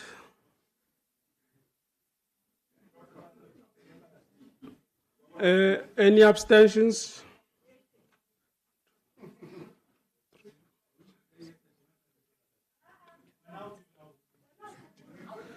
Thank you. Those in favor is 45, abstentions is 14, against is 0. The recommendations will be carried as they are. May we now proceed to the next item, is item 6, the request to rescind the resolution to relocate Bloemfontein Zoo. I have the following speakers on my order paper: Councillor Kai, Councillor Marike. Unfortunately, she's not here. She'll be followed by Councillor De Hayes. In that order, councillors, I have also noted that Councillor Mkwena will be the next after Councillor De Hayes, will be followed by Councillor Sehu, and the last person, last councillor to speak will be Councillor Mabena. Thank you. You may proceed, Councillor. Thank you very much, Speaker. All protocol observed. Speaker, I just want to give or to add on what was presented by the Executive Mayor with regards to this item. The reasons why we want to rescind the resolution that was taken in 2013 it is mainly because we are planning to reopen the zoo. And in order for us to reopen the zoo in its current location, we need to go back and rescind the resolution that was taken in 2013, which was saying that the zoo will be relocated to Kwaggafontein Game Farm. So in addition also to that, Speaker, is that this year, also for them to issue out the permits, they've also requested that the council should come up with a new resolution of saying we are rescinding the resolution that was taken in 2013, which was to take the zoo where it is to Kwaggafontein Game Farm. Thank you very much, Speaker. Thank you, Councillor Kai. Councillor De Hayes.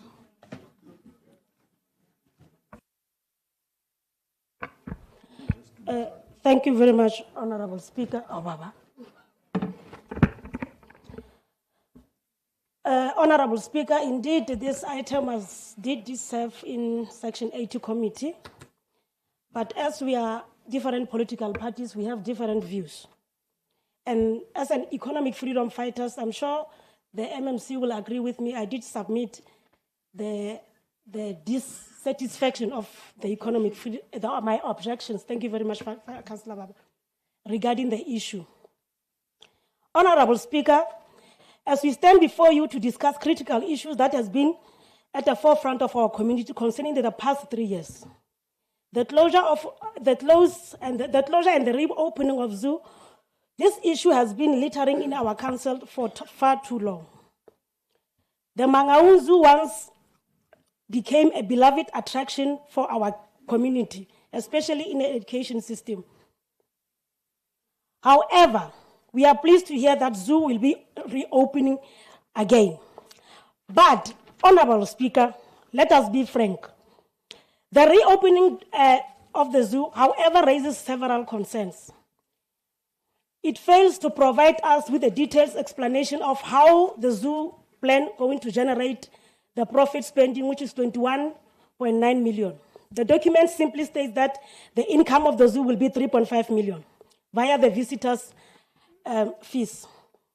Furthermore, we are very disappointed as the economic freedom fighters to the lack of financial details in the documents.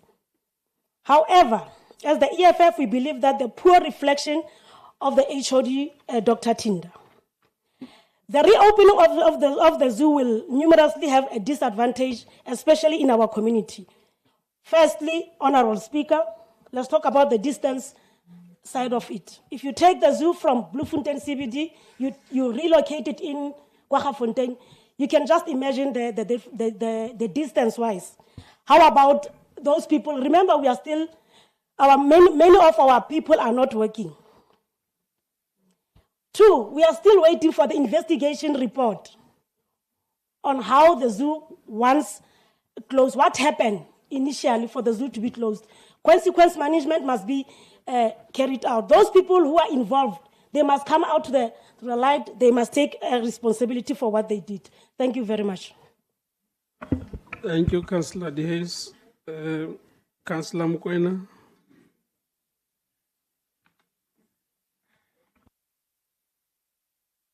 Thank you very much, Honorable Speaker. Honorable Speaker, the recommendation around this particular item as contained in the agenda, and also in terms of the 3-page submission that was part of the meeting pack.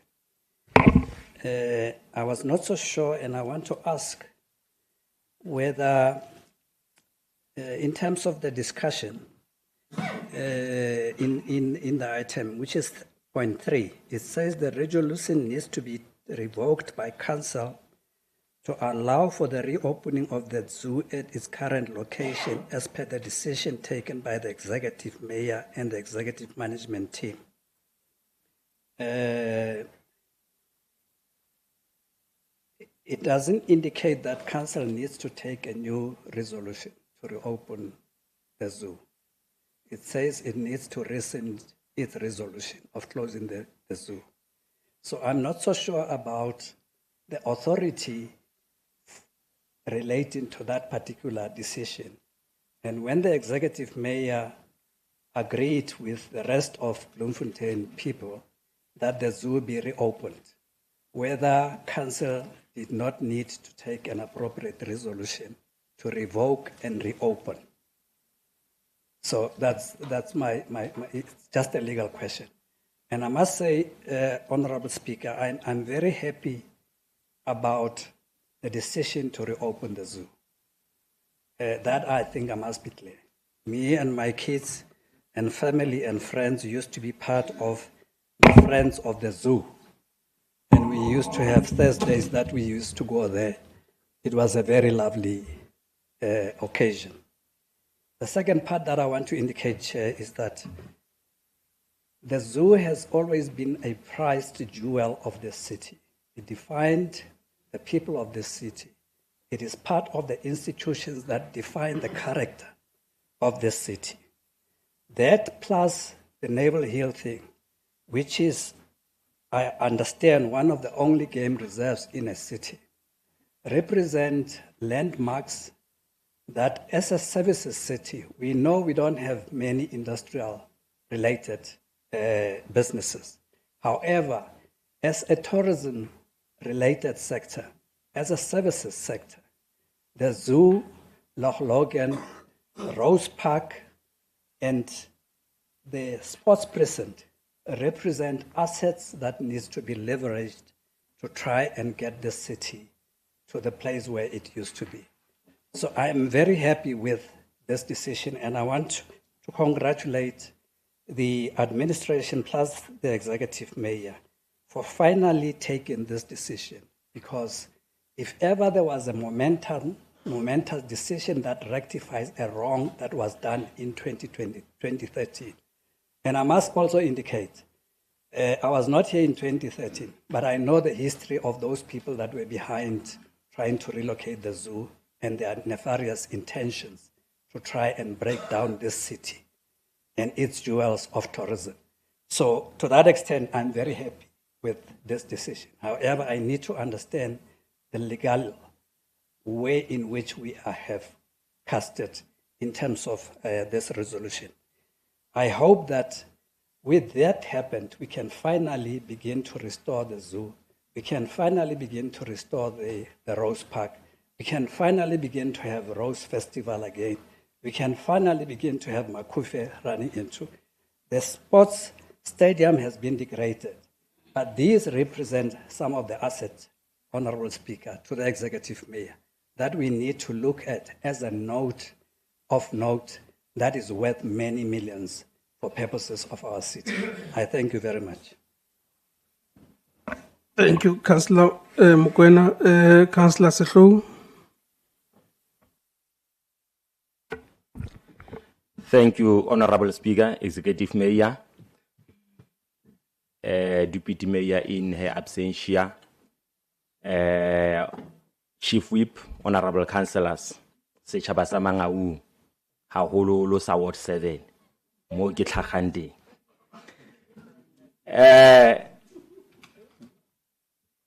I stand to support what the mayor have just explained on this item and the recommendations, because 2013 there was a decisions that they made, and the same decisions, when you check in terms of material conditions that are prevailing right now, in terms of economical factor, you will find that our people cannot afford to go to Kwaggafontein, ho sheba diphoofolo, ho nka bana ho ya kono.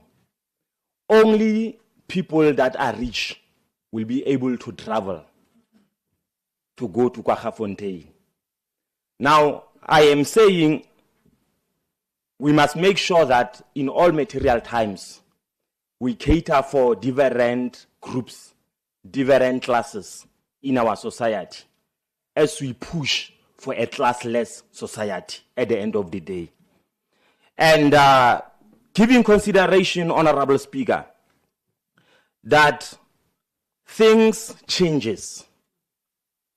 Kwaggafontein, according to Section 80, when we were having a meeting, will remain there for big animals.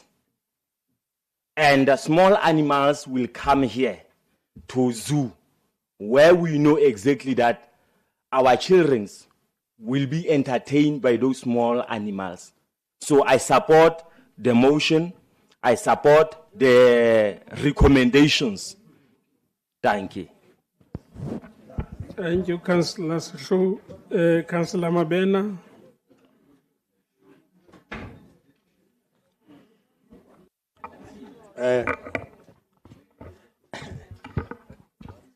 Kaleboha, Motsamisi Pisa.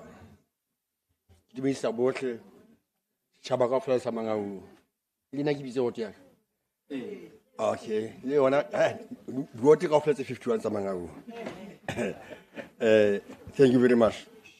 Yes, it is really important for us to rescind this resolution, which was taken July 2030.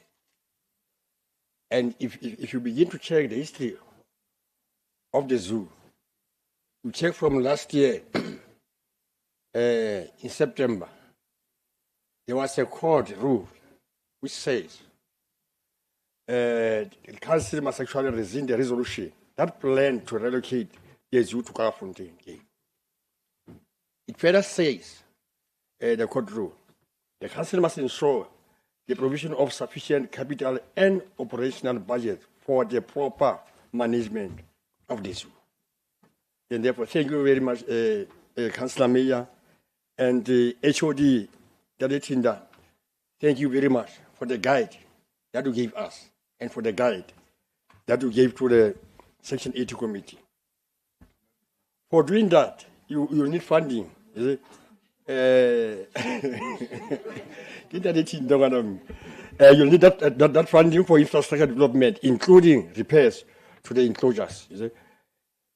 And you'll need to procure equipment and recruit equipment as well as the staffing. We actually want this zoo to comply with the national and international standard. We are moving. And the Democrat used to say, Mangau City on the move. That's it. Then the approval of this item will actually ensure that the facility meets requirements, required conservation, education, and required objectives while generating income. You can't say today or tomorrow, but while generating income, there's going to be that particular income. But the reopening will go in phases. And we must ensure that the zoo align with Municipal Finance Management Act and the biodiversity regulations.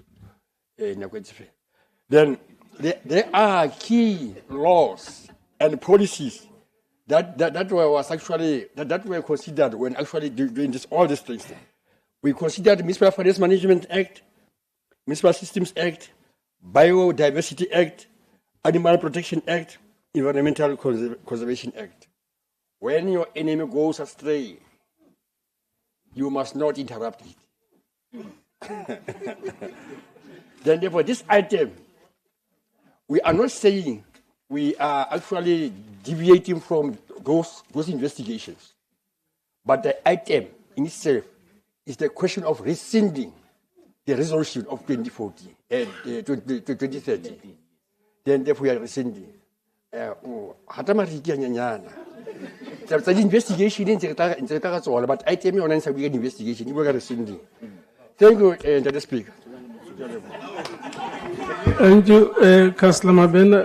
Executive Mayor, would you like to reply to? Speaker, I really appreciate the flow of debate.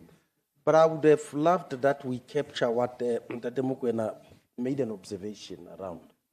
If we could listen to him again and try and build it so that we must first pick up as to what he was talking about and check if that can be built into the totality of our resolution. He made a very critical observation, but now I could not capture it in total.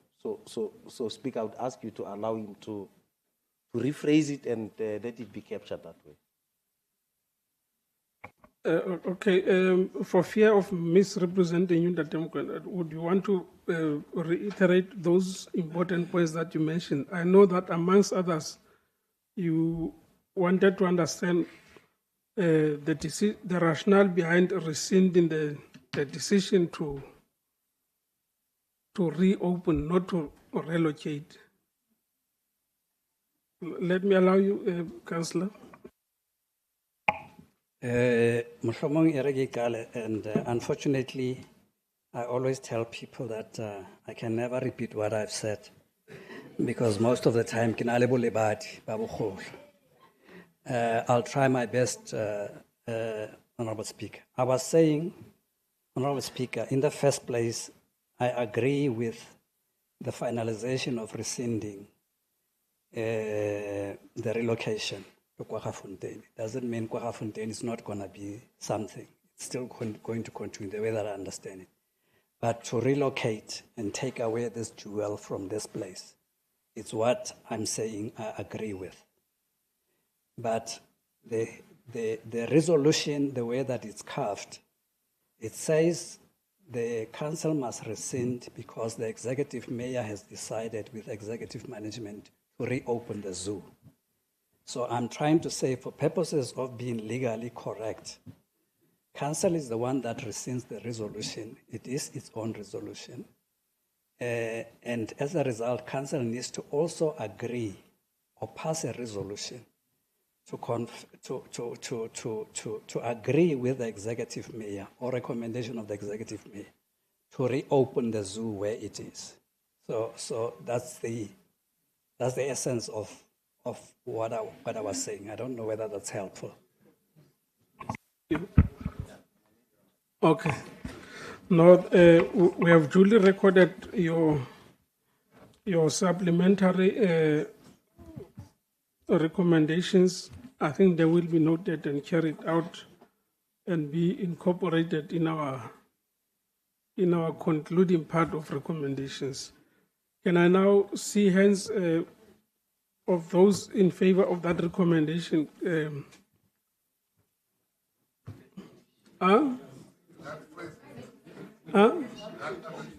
With the addition of the points raised by Councillor Mokoena.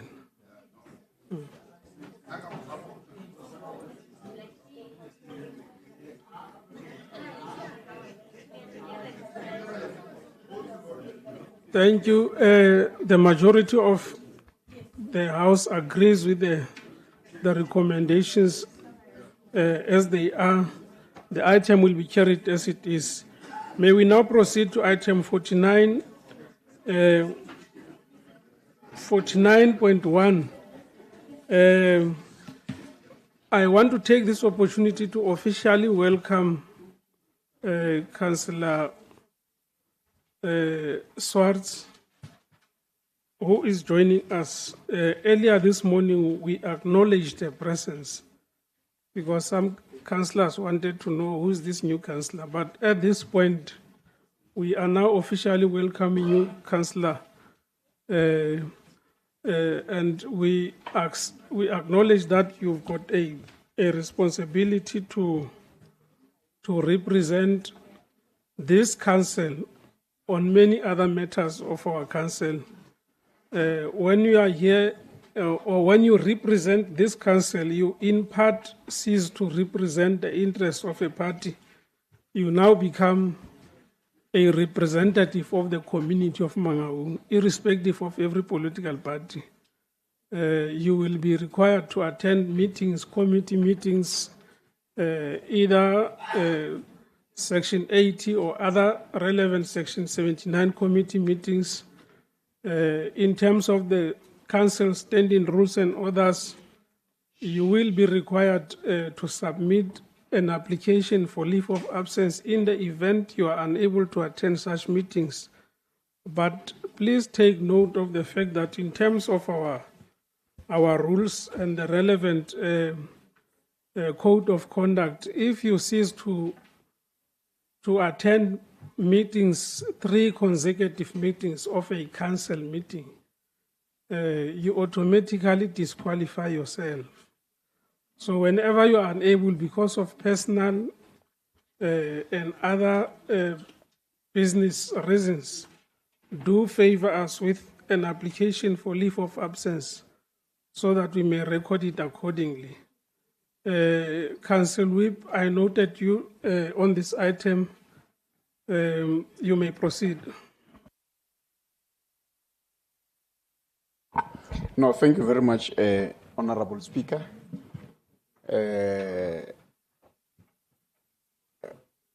And let me just take this moment to also welcome you, Councillor Swartz, in this August House. We, on behalf of Councillor Mungale, in my capacity as the Council Whip, I'm rising to indicate that you are mostly welcome. We're looking forward to be working with you. I so much wish at least Councillor De Bruyn now has a friend that will always make sure that you stop him when he wants to call for unnecessary point of orders, so that at least he can stop doing that. But in a nutshell, on behalf of all political parties as the Council Whip, I say to you, we're looking forward to work with you. Thank you very much. Thank you, Council Whip. Councillor Sibula.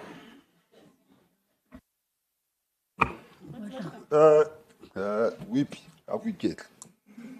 Speaker, now I'm not going to speak about the welcoming of the new councillor. I just want to raise a concern, and I don't know why this House decided not to speak about the unfortunate situation that happened at Councillor Matseo's place. Matshepe's place, thank you.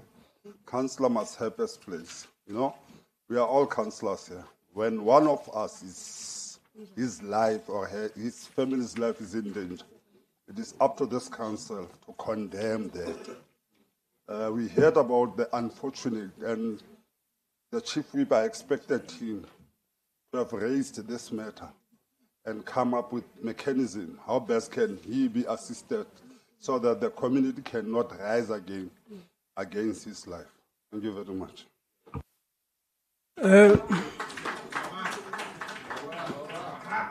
No, thank you, Councillor Sibula. I will still allow the Council Whip to do that because we are still live on our social media platform. The situation that happened at Councillor Matshepe, where his house was petrol bombed by some unruly elements of the community, is really regrettable. We must issue out a stern warning to the perpetrators that we will not rest until they are found.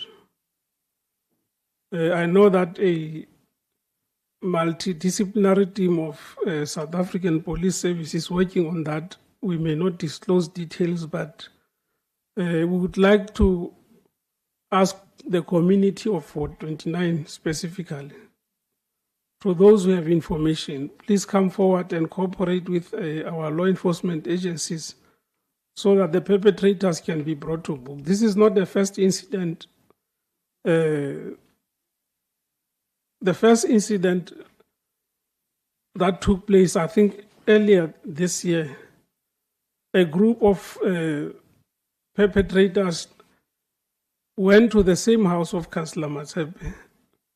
They tampered with the electricity of the whole section, and immediately when it fell off, they then marched in the wee hours of the morning. just after midnight.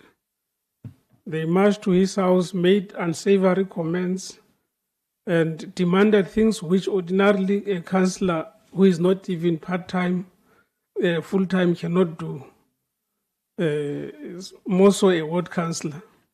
And those demands were not even service delivery related. And this is now happening for the second time. But what is more regrettable is that even a day after they've attempted to burn his house, they went on to collapse the electricity supply of the very same ward. So this is not an isolated incident. It is a direct attack on us as councillors. It is a direct attack on us as the city.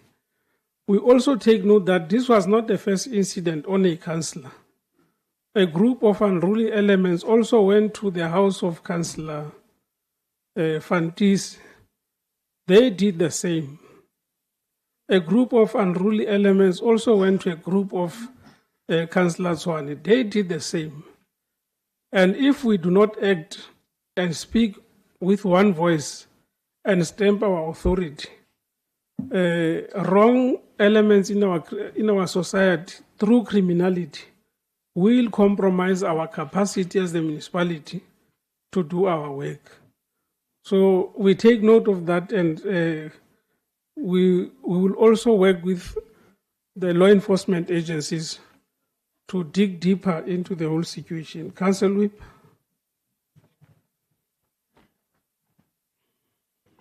Yeah, I think, Honorable Speaker, you have already said a mouthful. But what I just want to reiterate is that we can't allow that kind of barbaric situation to happen to our own councillors. And I'm happy that Councillor Sebulawa, you raised it. Not only because it's a certain political party, but all the councillors of Mangaung are equally important, regardless which political party you belong to. Because all of us, when we are in this house, we represent the aspirations of the community of Mangaung. And none of us must be threatened to do his or her work. That is why we really want to say to the community of Mangaung, please work with us. These individual councillors are also human beings. They need respect. Their families need to be respected. It can't be that now Councillor Matsepe is here. He's not even sure what is happening with the family. And to make even matters worse, his father is very old. And those issues, I mean, they make him uneasy and he cannot do his work. But we just want to ensure, like the Speaker has already indicated, that the law enforcement agencies are busy dealing with that particular issue. But we need to make sure that all the councillors of Mangaung are safe. And I'm sure Councillor Soledi will also work on that to make sure that all councillors of Mangaung are protected at any given time. So don't run short. Make sure that you report anything that you feel, when you feel your lives are being threatened, honorable councillors. Because you may take it as something that is too small, only to realize that it puts your life in danger. But we want to urge the community of Botshabelo, the community of Tabanchu, Bloemfontein, Southpan, and everywhere else. Let's protect our own councillors so that they can do their work. Thank you very much, Honorable Speaker. Councillor Majoro. Speaker, I think you have said a mouthful together with the Chief Whip. All I can say is that we are going to come back to the council to ask for the council to endorse through MMC Bongi modalities of how we can put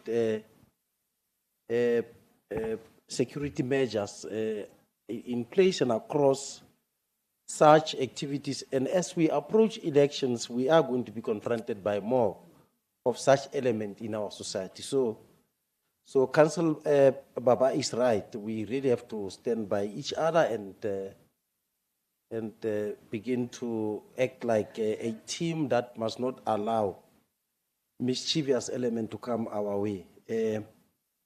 We live in a society that has got all these funny elements.